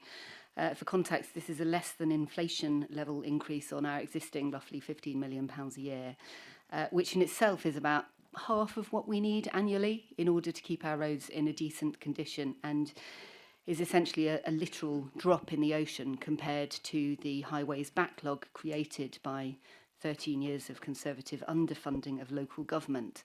So the amount referred to in your report is essentially peanuts, tiny crumbs when the financial rug has been pulled out from under local councils for the past 13 years. Now, we've just had a capital budget in which Conservative and Lib Dem members have voted to saddle the next generation with debts in order to refill potholes today. My questions are, do you agree with me that we should not be asking tomorrow's taxpayers to pay for today's pothole filling? And what are you doing to get the government to reverse the last 13 years of real terms cuts to local government funding in order that we have adequate investment long term in our highways? Okay, Councillor Harvey. Thank you. In October last year, a decision was taken to move from planning and design stage 2 to delivery stage 3 on the Hereford Transport Hub project, which is part of the Hereford City Transport package, which is in the capital programme that's just been approved. Funding was confirmed for that in the budget update of the capital programme in February of this year. And I understand that there is a letter in the Hereford Times this week which is quoting you, Councillor Lester, as saying that there is not funding available to take this project forward. And I just wonder if you'd like to go on the record to correct that and to confirm that this administration will be delivering the transport hub at the station as it has been designed and agreed. Councillor Stark. Yes, thank you, Chair. Leader, at a previous council meeting, you confirmed that this administration would continue with the extraordinary Market Town Maintenance Fund programme. I'd like some clarification on whether that is the case, because the 200k that's been allocated to each market town has proved very useful in the market towns themselves being able to decide how that money is spent in terms of road resurfacing. So I'd like some clarification on that, Leader. Council. Thank you very much. The first question, Councillor Chance. Yes, I welcome the extra investment that the government has given us, £10.6 million over the next 11 years. If the government only had to fund Herefordshire Council, I would agree with her that that's not as much as perhaps we should get. But the point is, the government is having to support many local authorities across the land, and so we should be grateful for the money that we do receive. We have received in the last 4 years £63 million from the Department of Transport. That's a significant amount of money, so I don't think we can say that the government has not supported Herefordshire Council with its road infrastructure. I welcome the debate that we had on the capital programme, and I could see you all just wanting to take a vote, so I didn't get my opportunity to sum up as a seconder to the motion. But what is abundantly clear to me in the ward that I have the privilege to represent, and what's abundantly clear to me when I drive around Herefordshire, is our road infrastructure needs investment. We're going to get government support for that, but you know, Councillor Oliver was asking how many miles of road have we got. Well, I think it's over 2,000 miles of road. That's a substantial amount of infrastructure, and if we don't invest in that, then it will cause huge problems for future generations. And so this is, you know, this is not a drop in the ocean. This is significant funding to address some of the real problems that we have with our road surfaces. And when we think that all of our residents, you know, need good roads, it is investment that I really wish to see. There is the capital process there, and there is the opportunity to have a capital programme so we can address these vital infrastructure needs for the county. And you know, I think we should be very pleased that this council is in a position to invest in such a vital network. Lastly, oh yes, Councillor Harvey. Yes, allegedly, it says allegedly in the newspaper. I'm not aware of any statement that I've made about the transport hub not being able to be funded. I don't know where that's come from, but you know, I shall reflect on where that could possibly have come from. I read it with some surprise, but I will reflect on why someone thinks that was said. But you know, I remember when John Harrington talked to me after the election. He said, "Jonathan, the transport hub is really, really important." And I said to him in response, it was a private, well, it wasn't a private conversation, there was just only us two stood there. But I said, yes, I hear you, John, it is a very important project. And we have that funding allocation and we need to deliver it because it's part of a wider picture for Hereford and for Herefordshire. So we've got to deliver it. There will be challenges along the way in delivering it, but no one is in any doubt as to the value and the purpose of that project. Councillor Oliver, and then Councillor Harcombe, and Councillor Stone. I beg your pardon, Councillor Stark. Sorry. Yeah, if you could address all three and perhaps be a bit briefer, Leader, as well. Oh, okay. My pleasure. My pleasure. Councillor Stark, I've just been told to be brief. I don't know, so I'll have to find out. No. I remember Paul Simons bringing this to council because Market Town's always lost out because of the volume of traffic and the deterioration of other A roads. But I hear what you say about the requirement for it, and I will get you an answer as to the monies that will be set aside for that. Thank you. Thank you. And now Councillor Oliver, followed by Councillor Harcombe, Councillor Stone, and that will be it. Thank you. Councillor Oliver. Yes, thank you, Chair. Oliver Dowden, the Deputy Prime Minister, in a recent announcement stated the next great challenge is your mic on? To us was cyber attacks that would take out all our power supplies. Councillor Oliver, can you just wait a minute and we'll just see to that. Chairman. Is somebody sabotaging this? I'm on now. Is there a problem? Should we use the mic next door? Yeah, can use the mic next door. Well, can you use the mic next door, but you may not get the name right. Right.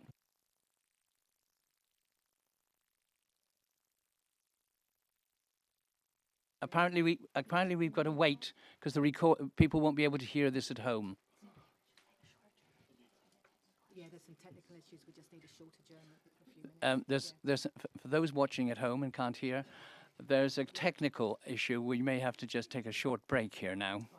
Don't anybody move from their seat, because otherwise there'll be panic.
Look, so you can pick them up. Oh, bollocks.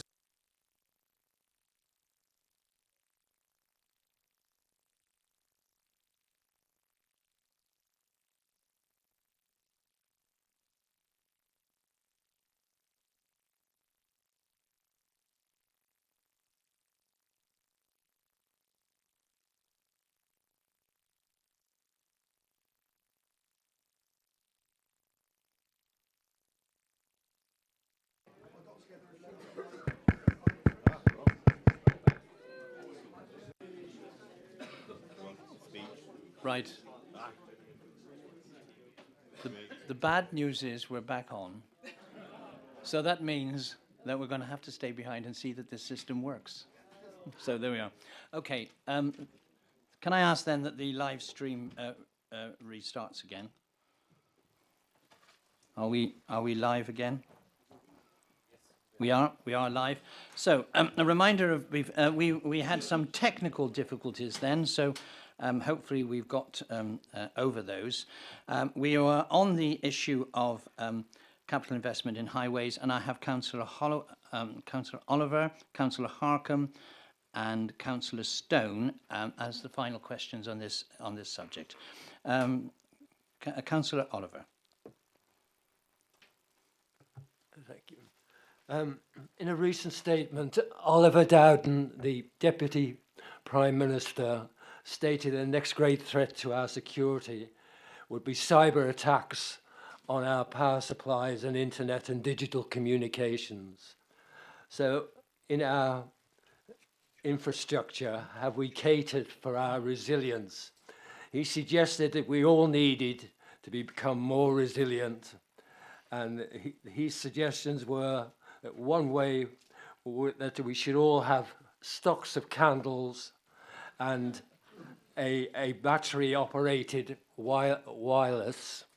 So how are the council taking steps to fill the cellars of Plough Lane with candles and supply each department with a battery-operated radio for when this cyber attack comes? Thank you, Councillor Oliver. Thank you, Councillor Oliver. Yes, imaginative use of the word infrastructure, I think. But Harkham and Stone, please.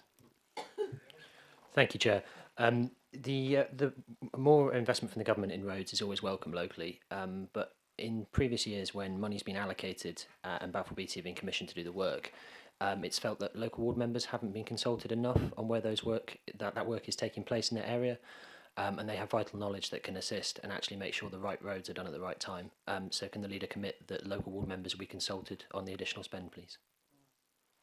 And Councillor Stone. Thank you, Chair. I also welcome the 10.6 million investment from the Department of Transport to improve our roads in Herefordshire, and also the extra money in the capital budget. But the problem is, Chairman, that potholes keep recurring. And the reason for that is that the drainage issues aren't being properly addressed. I know it was something that a previous cabinet member, Councillor Harrington, was very keen on, but some of the drainage schemes from the 2021-22 capital programme are still not being carried out. And that's one of the reasons why some of our rural roads are still in an appalling state. So could that be looked at, please? And I agree with the point that local members should be consulted more by Balfour Beatty, because we go round on our local roads all the time. We know where the problems are, and it means that the more important roads can be addressed, whereas some of the roads that have been resurfaced didn't really need resurfacing. Others have just been left year after year. Thank you, Chairman. Thank you. Leader? To the first question by Councillor Oliver, the answer is no. To the second question, Councillor Harkham, the answer is yes. And to Councillor Stone, the answer is yes as well. But can I just go back? On the capital investment, there's a misprint. It's not 10.6 million, it's 106 million over the next 11 years. That's a significant amount of money. Yeah. So thanks for, if you can just cross out that dot between the 0 and the 6, but we have 2,000 miles of road, and we really need to repair these roads. And I welcome the answer, the question from Councillor Harkham. Yes, local ward members, They get it in the neck on a daily basis at all their parish council meetings about exactly where the problems are. And this council needs to get better at making sure that ward members are fully involved in the issues about the road network and in their patch. And I would just like to put on record, Councillor Stark has reminded me that he was one of the first people, if not the first person, to champion investment for road infrastructure in the market towns. Mr. Simons that I alluded to last when I answered the question was on the scrutiny committee, but I acknowledge the fact that Councillor Stark has been asking for this from the very beginning. So thank you for that correction. With regard to cyber security, it's absolutely right that we are vigilant with regard to making sure that our networks in this council are protected, as with everything. But I don't think this council will be collecting stocks of candles and wind-up radios, Councillor Oliver, to answer your question specifically. And I acknowledge, Councillor Stone, yes, it's a huge issue, the road maintenance, and we welcome this extra funding, and we welcome the decision to spend better capital funding with the capital budget decision that we've just made. Thank you. We now move on then to the item 6, which is the Marches Forward Partnership. Are there any questions on the Marches Forward Partnership? Councillor Hitchener? Yes. And Councillor Bartlett? And Councillor Harvey? Sorry, and Councillor Harvey. Let's stop there. Councillor Lester said that the figure of 10.6 million should have been 106 million. Yes, you're on. If that's the case, the 1.86 million this year and the further 1.86 million for the following year, where's the rest going to go? That was my question. Right. Well, can I suggest you do that with a written reply, because we're going through these questions. Councillor Hercombe, can you just clarify the situation for me, please? Yeah, so the government's announced they'll borrow the funding along the same trajectory as HS2, so the money will come in greater lumps in the years to come. Thank you. Very well. Sorry, no, I was not Councillor Hitchener, he's going down. Councillor Bartlett, Councillor Harvey, and then there was another councillor, Councillor Hambling. Right. So Councillor Bartlett and Councillor Harvey seem to be the only two questions on this subject. Very well. Councillor Harvey is now shaking her head. Yeah, sorry, Chair. I was wanting to seek clarification on the 106 million. Okay. This government has a tendency to re-announce money that's already been spent. I was signalling, Chair, and you didn't manage to catch your eye. No. Well, anyway, we've clarified that one now. Is this new money, or is it? Yes. Okay. Thank you very much. That is good news. Councillor Bartlett. Thank you. That, Councillor Hercombe, if you could send all of us that link so we could be up to date on that. Thank you, Leader. Very pleased to see the Marches Forward Partnership is building on the work that the last administration did. And I'm interested to and heartened to read the paragraph, work is progressing well and starting to gain momentum with priority areas. Supporting our critical local services and investment, etc. So my question to you, two questions to you, Leader, is can you please tell me what the governance of any decisions and any finances needed for the administration of the partnership or any projects coming forward as a result of the partnership will be? And how will Council be informed of the decision making, and will these decisions be open to transparency through scrutiny? Thank you. Thank you. I've got no other speakers on this subject, so Leader, if you'd reply to that. Sorry, Councillor Bartlett, can you just repeat the first element of your question? Can you please tell me what the governance of decisions and any finances needed for the administration of the partnership or any projects coming forward as a result of the partnership will be? And the second question is, how will Council be informed of decision making, and will these decisions be open to transparency through scrutiny? Thank you. Thank you very much. Well, I was delighted to be able to attend the official signing in Hay Castle, and it was a really positive meeting where we're all speaking with one voice about the need for investment in infrastructure. There's a lot of work that needs to be done before we're in a position to talk about specific projects, but for us to make decisions about projects that affect this council, then there has to be proper governance arrangements. The memorandum of understanding had to be decided by Cabinet. All of the Cabinet decisions will be subject to scrutiny, and I welcome all councillors, not just the scrutiny committees, all councillors in lending their thoughts to how this partnership can best help Herefordshire. Thank you. Let's go on then to item 7, which is the transaction from functions from the LEP. Any questions on this? Yes, Councillor Hitchener. Any other questions on this agenda item? None other? Right, it's just Councillor Hitchener. Thank you, Chair. And I'm pleased to see that the Council is to be the accountable body for this new partnership. I hope it's not a poison chalice, and I look forward to reports on that on a regular basis. And well done for negotiating that, although there may not have been many people standing forward for that particular role. Would the leader perhaps confirm that this is an overall responsibility job, that there will be an equitable distribution of anything which comes out of this arrangement, and also that any decisions are made in writing with written proof, bearing in mind the weaknesses in the system beforehand. The most substantial element may well be the dividend payable by Homes England, which comes through Telford Council, and I hope that particular attention will be taken to that. The other project which I had thought we might end up with a dividend coming back, a substantial dividend coming back to us, was the road around Shrewsbury, where which was not going to go forward for completion as far as I know, but of course the central government, as Councillor Hercombe has mentioned, have rescued Shropshire Council with that project, possibly to the detriment of this council. Leader. Thank you, Councillor Hitchener.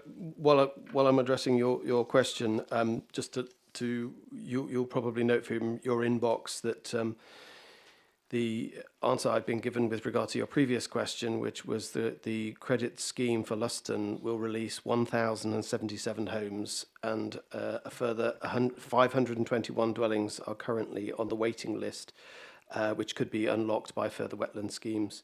And then, of course, there's the other dimension to how many applications are waiting is obviously any of those developers who were deterred because if they submitted an application, they've got no idea of where they would stack up in the queue. So there's another, not necessarily quantifiable amount of applications that may have been held up, but we're not aware of. But those are the figures that have been presented to me.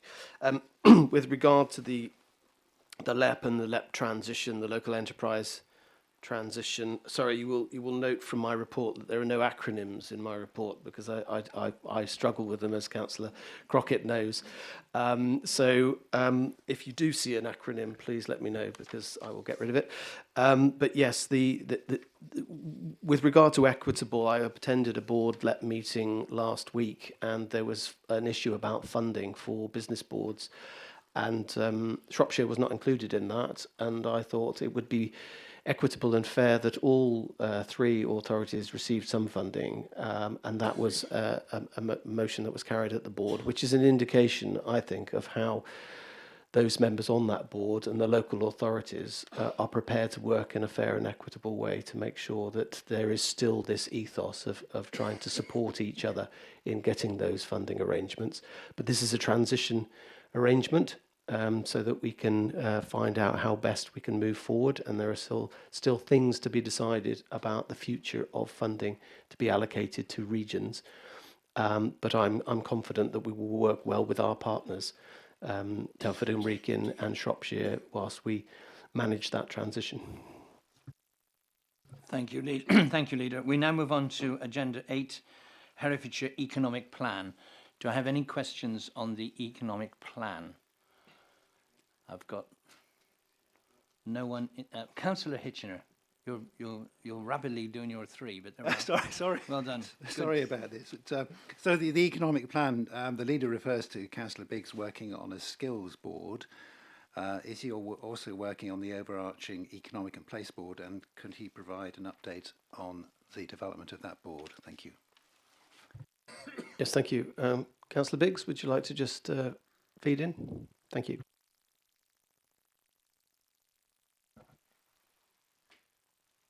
Yeah, are we on? Good. Yes, thanks, Councillor Hitchener. We formed a skills board now, so that's really good. It's really encouraging to see that that board come together. They're all really positive about that and taking it forward. What we've structured is our first planned meeting for the Economy and Place Board is for end of January. We're looking at the moment. What we've done is connect with Community Partnership, Skills Board, Business Board and Climate and Nature as well, to bring those boards together with representatives coming together as an overarching board. Like there's a deeper connection rather than having a large board at EMP. We've got a smaller, more strategic board that has those deeper connections across the other bodies to make it so the work really connects out in the way that we think it should. Thank you. Item 9 then is the delivery plan and county plan. Are there any questions on that? Councillor Harvey. I've got Councillor Harvey. Is there anybody else on this item? No, just Councillor Harvey. Thank you, Chair. Welcome the delivery plan having been published and the preparation of the county plan. We did actually consider it at Scrutiny Management Board. One of the recommendations that Scrutiny made was that the county plan was slipped from the budget council meeting to the council tax setting meeting in March to enable a more meaningful period of time for the public consultation on this important 4-year strategic policy framework document for this council. I'm a little concerned to see that the leader's report is indicating no change in the duration of the public consultation period, and I'd just like to seek some clarification as to whether this report just hasn't caught up with recommendations from Scrutiny, because they were certainly welcomed by the Cabinet member. Leader. Thank you, Councillor Harvey. And yes, I agree with you. The county plan going to March does give that extra time, and I think it was a really worthwhile recommendation, and it will give all members a opportunity to feed back. And with regard to the county plan consultation starts today, but I hear what you say about extending that, so I will speak with colleagues to see if that's feasible. Thank you. We now move on to item 10, which is the Hereford Zipper bus service. Any questions on the Hereford Zipper bus service? None are being indicated.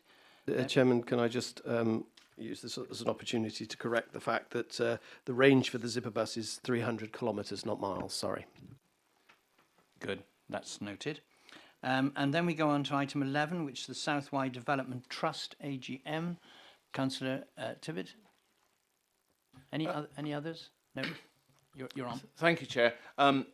I'm a trustee of the Southwide Development Board and the ward member for the Kindle Centre, so I was very pleased to welcome you, Leader, and indeed you, Chairman, to our recent AGM, and I want to thank you both for your kind remarks in your reports about the Kindle Centre recently being awarded the first and only King's Award for Voluntary Service within Herefordshire.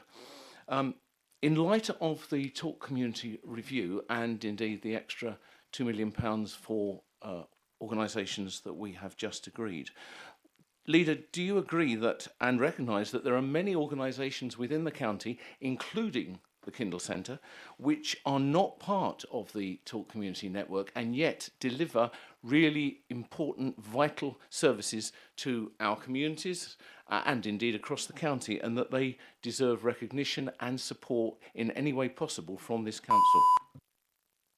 Leader. Thank you very much, Councillor Tillett, and thank you for making the Chairman and I very welcome at that very special day. Achieving a King's Award for voluntary service is just about the highest award or honour any community group could receive, and you know, it comes as no surprise to me that that award was given to the Southwide Development Trust for the outstanding work that they do in many different ways to provide education and language skills. You know, there are lots of opportunities to gain that, but when you're gaining those skills in such a caring environment where there are so many other ways that communities can support people is something really special, and it was wonderful to see that. One of the things I was conscious of with regard to the community support grant scheme to support community projects, capital funding, is that initially it was put as community groups setting themselves up as super hubs, and I think that in my mind certainly caused some confusion. And I think the benefit of the capital programme scheme that we've now agreed is that you don't need to be a super hub to benefit from this capital funding if you meet the criteria. And Councillor Tillett is absolutely right. There are lots and lots of organisations in Herefordshire that do superb work that deserve our help, and that's what that capital programme can now achieve. And so there will be a set of criteria, but if organisations like the ones that have been mentioned will come forward with their bids, then they will be entitled to bid for that investment, and long may that continue. Thank you. Thank you for that. I'm not sure about Hereford, but there have been previous ones in Herefordshire, because I've had 2 in my ward. Oh, you're quite right. They were the Queen's Award. Oh, yes, absolutely. Nice try. Nice try. Yeah, keep up. Yes. Agenda item 12 is the Megan Baker House. Any comments on Megan Baker? I'm not seeing any comments. Item 13, Midlands Connect Conference. I've got Councillor Matthews, Councillor Stark, and Councillor Engels. Yes, Okay. Leader. Thank you, Chairman. I noticed that you say you'll be highlighting the need for vital investment to ease congestion and create more accessible links into the region.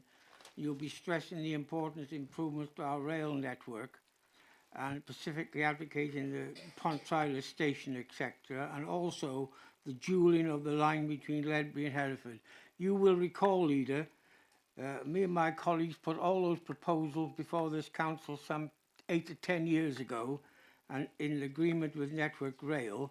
So are you anticipating that there be some urgent progress on this issue now? Next was Councillor Stark. Thank you, Chair. Leader, I realise this is about rail, but one of the issues we've got in Ross is that our bus service network is vital to connect with any railway stations within Herefordshire, including Gloucestershire. There is a new bus service, the 232 from Ledbury to Ross via Newham, which at the moment, in order to survive, is having to be actually promoted by both the parish councils in Ledbury and in Ross, as well as the county council in Herefordshire and Gloucestershire. Could the leader look at whether Herefordshire Council could put more money into the 232 subsidies to remove the need for the parish councils to do so as well? Thank you. Thank you. And Councillor Engel. Thank you, Chair. As I try and fill the almost impossible shoes that the late Peter Ginman left behind as member for Golden Valley South, I don't want to get a reputation as a single issue bore. I can bore on many other subjects. Not all of them of interest to anyone else in Golden Valley South. However, I'd be grateful if the leader could tell us what he did learn at the Midlands Connect meeting in relation to Peter's beloved project of the station, and anything else in relation to transport in South Herefordshire. Thank you. Leader? Thank you very much, and it's a pleasure to be asked a question by our newest member. So, but I will be coming to that answer in a moment. Yes, Councillor Matthews. One of the things I learnt about it when you're talking about dualling of the track in the trade, they refer to it as doubling. So there's a bit of a jargon for you. So it's doubling. It's absolutely vital that we get that doubling of that track, because we need. To pick up on Councillor Engel's point, it's not one issue. We need better transport, better train services, better bus services, better road infrastructure. We need the lot. But that dualling that's now doubling, we need that investment, and that's a point I made very clearly at this conference on the Monday, which was a challenge to get to, I can tell you that. But one of the things we have to prepare ourselves for is all of these things need urgent progress. I think we've seen a lot of progress in the last couple of months, but we've got some really big issues to climb with this initiative for the Pontrialis. I don't want to steal Councillor Engel's thunder, but he proposed to me that we refer to it as the Golden Valley Parkway. And I think Golden Valley would be a really good name for it, because that would encapsulate the fact that it would service that area and not just Pontrialis or not just US Harold. So I think that's a really good idea that I'd be very interested to know other people's views on, but I think it's a great idea, a great name. If I can move on to Councillor Stark's issue, we will have to look at that subsidy issue, and thank you for raising it with me, and we will have to look at the feasibility of that and get back to you. What did I learn from the conference? I think it was more a case of what did the conference learn from me, and the conference learned from me that we need infrastructure. We need that rail infrastructure. We need road infrastructure. And if, as I said at the conference, if the government is interested and serious about levelling up, and I said I'm sure they are, then we need more help in Herefordshire to get these infrastructure projects that will really benefit us in the long term. And a point I made at the conference was that Abergavenny to Hereford, the distance is 25 miles, and there's no train station in 25 miles, and that's one of the longest stretches in the county and country. And one of the other points I made, courtesy of Councillor Engel, is the fact that of all the counties in England, there's only Rutland who's got less train stations than we have. So I made those points abundantly clear. And said that we need that investment for Herefordshire. And there were lots of big players at that conference who got that message from me and from Councillor Price loud and clear. Thank you. That concludes the items under that report. So let us move on then to agenda item 9, which is motions on notice. We have one notice on motion. That's on affordable housing. That's on page 78 on your papers, if you have it in front of you. And I will call upon Councillor Owens to actually move the motion. Councillor Owens. Thank you, Chair. That's Councillor Dykes. Yeah, I'm, well, the purpose of this motion is to Oh, no, it turned off. Okay? Yes, you're on. Good. Okay, I'll be... You're the wrong person, but have you two swapped? No. Yeah, yes, good. Shall Okay, I go proceed? on. Yeah, go on. Okay, thank you. So the purpose of this motion is to confirm that Herefordshire Council can and should play a direct role in addressing the county's housing shortage and providing a greater number of homes that local people can afford to buy or rent through building these properties. The delivery of new housing in Herefordshire has been left to the market, and while this has provided an increase in the number of private and social housing, it has not delivered enough of it, nor has it delivered the types of homes or the kind of tenancy that are desperately needed. There's an urgent requirement for more housing that is appropriate to the needs of local people and communities. I have considered the local plan in preparing this motion, and it could be argued that the review of the local plan and changes to planning policies will deliver the required housing and shape new development proposals in ways which might result in better housing being built. However, I doubt that this will be able to influence our housing supply enough to deliver all that is needed. The big housing developers are private enterprises, and ultimately they have to consider the interests of their shareholders, not local people. They'll always have a pressure to build executive homes to the exclusion of the variety of properties that families, young adults and senior citizens need. Unfortunately, housing associations on their own are not in a position to redress this imbalance on the scale that is needed. There's a role for the council to intervene in housing provision to ensure that this urgent need is met. Other councils, such as Plymouth, Eastleigh and Kingston, are engaged in providing their own housing. In recognition of this need, the previous administration set an ambitious aim to build strategic housing. I appreciate that the current administration has a difficult job to do in producing a balanced budget, and I understand why it's been necessary to look for savings, but the need for housing should be a priority. The Liberal Democrat group are willing to support the amended capital programme, but we're deeply concerned that the provision of strategic housing has been removed. I believe that it is of such importance it should not be lost and must be reinstated into next year's capital programme. The Council can achieve this goal, which would be of huge benefit to local people and the local economy, by funding prudential borrowing through the sale and rental of properties that can be built, and by using land that it already owns. The motion sets out a process for achieving this by determining local priorities, considering best practice and planning how the need for good quality affordable housing can be met. And I hope councillors will give it their assent. Thank you. Thank you very much, Councillor Owens. Councillor James, I understand you're replying. Do you want to speak now or later on? I'll speak later. Indeed. Reserve the right. Reserve the right. Very well. Right. This is now open to debate. Do I have any speakers on this subject, please? I've got Councillor Chowns. Anyone else want to speak this moment in time? Councillor Highfield, Councillor Durkham. I'll limit it that three for the moment in time. Councillor Chowns.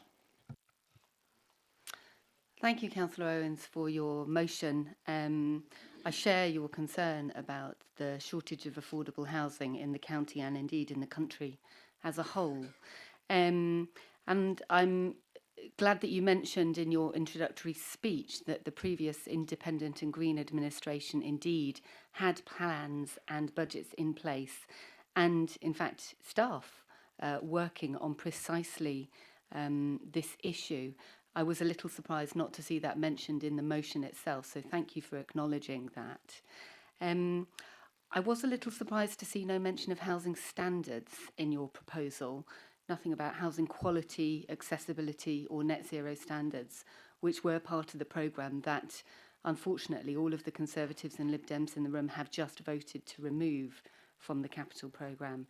And to be honest, I was frankly astonished that particularly the Lib Dems, with this motion in their pockets, have just voted to remove that from the capital budget without, an hour ago you voted to remove exactly a programme to do exactly this from the capital budget without even making any attempt, without speaking about it in the debate and without even making any attempt to put forward an amendment to the capital budget to retain it. So this seems an extraordinarily roundabout way to do things, to vote to abolish something and then an hour later bring a proposal to bring it back again, but with less detail about what it would be. So can I ask you, Councillor Owens, why did you and your colleagues vote to abolish the existing strategic housing programme? Thank you. Next speaker is Councillor Highfield, then Councillor Hercombe, then Councillor Tillett. Thank you, Mr. Chairman. I'm a relatively new councillor, but even in my short time in the council, I know that our party and the Liberal Democrats and all the independents I've spoken to are absolutely committed to trying to produce the housing that we need, and particularly the housing that's affordable for Herefordshire people. It is not a question of not wanting that housing, it's a question of how do we achieve it. And some of the proposals that we go out and somehow find the money to build loads of council houses seem to me completely impractical. We've got to find methods that are affordable and produce the housing that we need. And what I've heard in talk is that that's widely accepted by most people. And I don't understand why Councillor Chown seems to think that we're the enemy of housing, or the Lib Dems are the enemy of housing. Of course we're not. We want to see it done, but we want to see it done in a way that will work. Thank you. Thank you. Councillor Hercombe. Thank you, Chair. It's unacceptable in today's day and age that so many households live in overcrowded conditions or without security of tenure, or in even worse, in temporary accommodation. And I fully agree that Herefordshire is short of housing and the market has not stepped up to fill the gap with suitable properties. As a major owner of strategic land supply within the county, which would be suitable for housing delivery of the kind the county needs, it's only right the council seizes the initiative and urgently begins work to progress a bold and progressive housing strategy. Having listened to my colleague Councillor Biggs outline his vision and admittedly been on the receiving end of a collective telling off from Councillor Gandy about the lack of progress thus far on housing, I have every confidence that this minority administration, there you go, Liz, will, with the help of others across the council, work collaboratively to come up with a suitable proposal which we can all support. My only concern about this notice of motion, and I did speak to Councillor Owens earlier, is that it requests the council to commit to one proposal when there are many ways we can deliver housing. And while I'm happy to vote for the motion today, and I urge my colleagues to do the same, it is on the assumption that the council will look at all of the offerings on the table and come up with a strategy that works and that we can finance in conjunction with the officers. So I will lend my support to the motion because I think it's important to put housing right at the top of the agenda, but I do hope that we'll look at every available option and the work that the previous administration did too. Councillor Tillett. Thank you, Chair. As many of you will be aware, my ward is basically two very large ex-council estates. So this issue of ownership of housing is very pertinent to me and my caseload, and I want to throw a different pebble into the pond, if I can put it that way. And I know that the administration would much rather that we left the provision of this affordable housing mainly to housing associations, to which one, of course, says, what if they say no? But that's not the point I want to raise. I am not the only ward member, I'm sure, who faces problems from residents who are in housing association properties. I just probably have more than many of you. But the fact is we have lost that connect between residents and the council. People will still say to me, oh yeah, but it's still council, Kev. No, it isn't, and it hasn't been for 20 years. And yet they still blame us, but much more importantly, we can do very little about it. I have to approach mainly Connexus in my case, with very congenial and friendly emails, although quite frankly you always catch more flies with honey than you do with vinegar, asking can I have an update? What is the situation here? I cannot insist, I cannot demand, however urgent or critical or frankly quite appalling the situation may be for many of my residents. And we need to get that connection back where we as elected members can do something effective and quick for those residents who are in those sorts of accommodation. And that would be yet another benefit of us bringing housing under our control so that as ward members we would have much more influence, much more control and an ability to respond much, much quicker and more effectively. Thank you. Thank you. Now I've got Councillor Lester, Councillor Fagan and Councillor Gandy. Okay, those are the next three. Thank you, Chairman, and thank you to Councillor Tillett for his comments about residents and tenants. I've had similar issues, not possibly on the scale that Councillor Tillett has had, but I've had similar issues with landlords who have not, let's say, responded to some of the issues that have been raised in the timely manner that they should have been. And an example would be where heating has failed in a property. and a young family's got no heating, and it's taken an age and a day to get that sorted. And I campaigned vociferously to make sure that that was the case, and it's just not acceptable in today's day and age, and also in autumn. So yes, I absolutely understand the point Councillor Tillett's making about making sure that, highlighting the problem that we have. But he will know that my view about providing housing differs slightly because, as has been said, no one, and I don't think anyone in this chamber would disagree, that we have to get better and more affordable housing for our residents. Absolutely. And it has to be a key priority for the council. And I look forward to that being one of the key priorities for the county plan. The millions of pounds question is how we go about that. And what I would prefer is that we have work with all parties involved, cross-party working, to make sure that we have this discussion about how best to provide this housing strategy and deliver these houses in partnership with housing providers and revisit the feasibility of whether or not the council's in a position to fill that gap. So I would like further work done, and I would like all members to be a part of that discussion. But as the motion is technically put, I think I'm able to support the sentiments of it, but I would rather have that strategic meeting to understand all of the options before us before we allocated any capital in next year's budget. Thank you. I've got Councillor Fagan, Councillor Gandy, Councillor Hitchener, and then I propose then to bring and Councillor Harvey, and then I propose then to bring the debate to an end and go to Councillor James and then Councillor Owens. Okay, everyone know what we're doing. Okay, Councillor Fagan.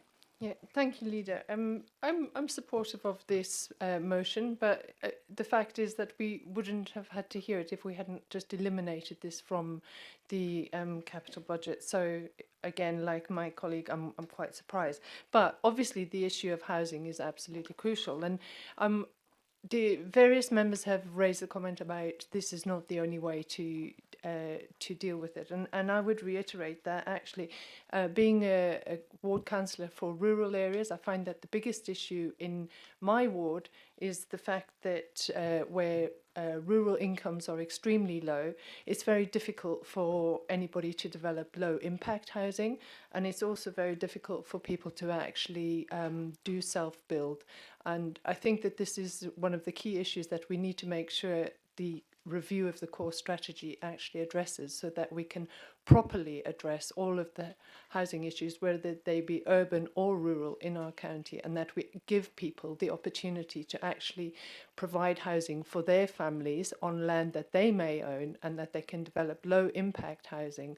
And we need to make sure that we don't lock our residents into fuel poverty by providing inadequate housing just for the sake of actually providing a house. So we need to make sure that our housing is of top quality, but we also need to make sure that we provide policy avenues for people to work on developing low impact housing and their own self-builds. Thank you.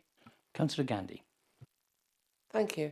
I may be one of few in this council chamber who has led a council that has 6,500 council houses and still does, and is building council houses now. The issue is, though, that if I was going to look at Herefordshire, I would not start from here. You gave away your housing, I don't know how many years ago. I was not involved in that, but you are in a situation now where you are starting from a point where if you build over 200, if you build less than 200, everything regarding that maintenance of those houses and any improvements that you want to make, etc., has to come out of the revenue account, and we all know what the situation is there. We also know that the previous administration looked at this in detail, and I had long discussions with John Harrington about the fact that it just was not feasible in the situation we are in. If you build more than 200 houses, you have to open a housing revenue account, which means it's a completely separate account. The rents from the people who live in the houses goes into the housing revenue account, and that pays to support all the housing, all the maintenance on that housing 24/7, plus the voids, plus the debt collection, plus the evictions, etc., etc. And it doesn't matter whether you've got 500 houses or 5,000 houses, you're going to need virtually the same amount of infrastructure to support it. So although I support absolutely that we should have affordable housing in this county, there are other ways of doing it. We have land we own. My view personally, and it is my view alone possibly, is that we could give land to developers and say, this is what we want built on this land. This is what was going on in Redditch and still is going on in Redditch. And then you have control over what goes on there. You do not have to build council houses. And this motion as it sits is pie in the sky. It is just not possible. The previous administration know this. They had a report which made it clear that it was not possible. And I don't think what we discussed earlier in the capital programme makes any difference to what we are looking at going forward. There are opportunities to provide land that we own to developers to build the sort of housing that we want to the quality and standard that we want. And the difficulty appears to be the lack of trust in our social landlords, and therefore perhaps we should be getting together with them and saying what you're doing is not good enough, and we want to talk to you in more detail about how we improve our relationship with you. Thank you. Councillor Hitchener. Thank you, Chair. I note in the motion it refers to the council being a major owner of land supply. In the last administration, we did look around to see what land we owned, and I don't think that statement is true. The ability to find sites to build on is very limited. So I just put that challenge out. I did have a quick look at the cabinet papers for next week, and I noticed reference in there to selling off council land in order to realise to support the ongoing finances. One of those places I think was Home Lacey School. So on the one hand, we have this proposal, and we have our council saying yes, we want to do things with council land and building and that sort of thing. And on the other hand, it seems to be the cabinet are looking at proposals to actually sell off this land, presumably to the highest bidder. I appreciate Councillor Gandy's approach of giving away the land, but I don't think that's really within the Conservative mindset. I'd just like to point out as well that yes, we spent a long time looking at this in the administration. We didn't rule it out completely. That's why there was the £10 million in the programme. Points being made about the Liberal Democrats voting for the budget that took that money out. I think the Conservatives are in a slightly different position. I'd be amazed if they ended up voting this in, because that goes totally counter to the vote which we'd have on the capital programme.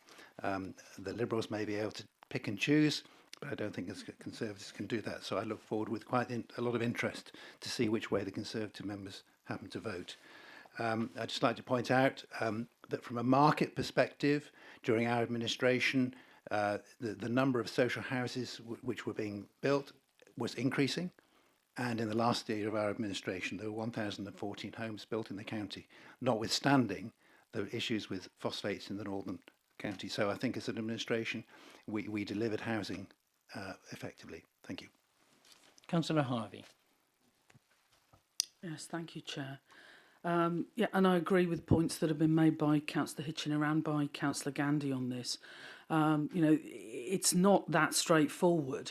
And looking at the strategic housing sites that have been allocated in the 2015 core strategy, many of those are actually at risk of flooding and at increasing risk of flooding as a consequence of changing weather patterns. So even the market-based housing sites that have been identified for growth in the county are not going to deliver the level of housing that was originally anticipated, because they are going to be blighted by water management issues.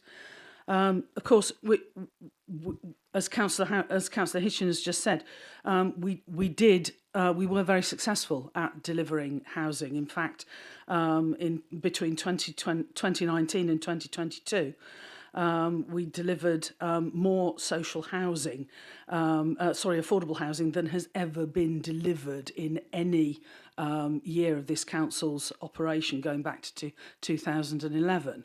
213 in 2019-20, 228 the next year, 248 the year after that.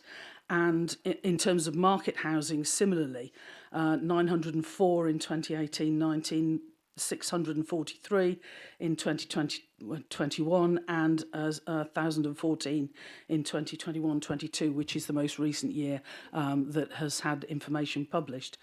One of the most important ways in which we made a difference here was by working with the Homes and Communities Agency and with social housing landlords to enable housing sites of around 100 houses to be brought forward as being 100% affordable at a number of locations within the county. And that has enabled affordable homes to be built at a much higher rate than was previously the case by not having the mixed developments. Also, we made a submission to central government for as many of the parishes as are capable being designated rural, which means that rather than having to have developments of 15 plus houses before you can get any affordable homes built, which are on a scale which many small communities find damaging to their nature and would rather not have, and forego the affordable housing, it means that developments can be as small as 5 houses and still bring forward affordable housing.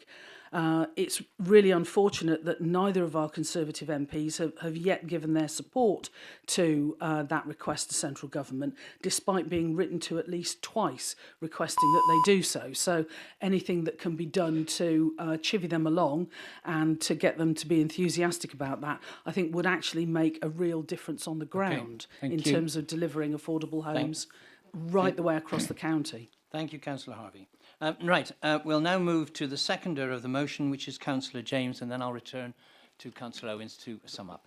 Thank you, Chairman. Can I just say that, putting a sum of money, there's been too much of that's gone on in the past in the budget, capital budget, when you know you're not going to be able to spend it is foolish to begin with. Because even if we decided we're going to go ahead in this next year to build these houses, we're not going to spend that sort of capital in the money. It'll be, it takes a long time to deliver on that sort of thing. It takes 2 or 3 years to deliver that sort of thing. So it's academic whether it's in the coming year or in the year following. That's what we're talking about, is actually getting that. Can I say that the model we have in this county now is a disgrace? We have some housing associations that do a reasonable job. Some of them do a terrible job. And if you listen to the radio on Monday, you will hear a particular case in the north of the county, in Leominster, which appalling behaviour by the local housing association. A family living with the water running through the ceiling since January. Eventually, somebody, I think in July or August, turned up from the housing, well, not actually from the housing association, on behalf of the housing association, said they'd get it sorted out. And as of last week, nothing had happened. They're living under squalid conditions, under a housing association that has at least 3 directors on salaries of above £300,000 a year. That particular housing association, actually, I tried to contact them about a particular issue, a serious issue in my locality. First of all, I found the person at the headquarters, which is 60, 70 miles away, argued that they didn't know where Kington was, and then argued with me that they hadn't got a single house in the town. This is the sort of thing that's going on. we have to be accountable. We get the blame when there are problems of inadequate housing and there are problems of doing it. This has got to stop. We cannot have housing associations which have become, I have to say, unaccountable quangos, self-serving, paying themselves enormous salaries, having subsidiary companies. And if you look at the structure of some of these housing associations, well, you know, some of the international tax dodging companies are amateurs compared to them. So the sooner we move to having, the council's not going to be the total answer, but it needs to be part of it. And that's what I urge members to support this particular motion. Thank you. Thank you, Councillor James. And then finally, to sum up, before we put the motion to the vote, I'll go back to the proposer, Councillor Owens. Councillor Owens. Thank you, Chair. Yeah, just to address a couple of points. The building standards issue isn't addressed here because I think that is addressed in the local plan, which is a good piece of work, which is why there was no need really to talk about that here. Oh, hang on, lost my train of thought. Yeah, no, just to say, I think the motion sets out a process by which information can be gathered and then to inform the process. And I'd like to thank Councillor Chowns in her role as Chair of Connected Communities. She has informed me that the committee would be happy to undertake that work should they be requested to do so. I also like to thank Councillor Lester for his willingness to sort of engage with others and work kind of cross-party and cross-council to make this a whole council initiative, which I think would be beneficial. Yeah, as I say, yeah, I think it's fairly clear the intention of the motion, and yeah, I propose it to you. Thank you very much. Thank you very much, Councillor Owens. Very well. The motion was before you and was, as I say, on page 78. I think you're very clear what you're voting on. So all those in favour of the motion, please show.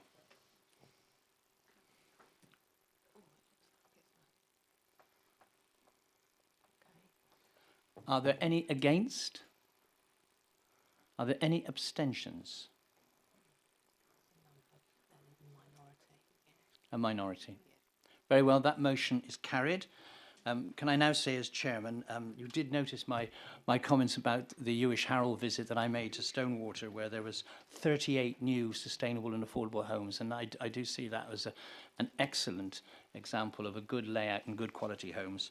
And also remind you, as chairman of the Rural Services Network, we had a very good debate on rural housing in Westminster Hall recently as well. But there we are. Okay, now then, that concludes the business for today. The next meeting of Council will be on Friday, the 9th of February 2024 at 10 o'clock. Can I check that the recording has now been switched off?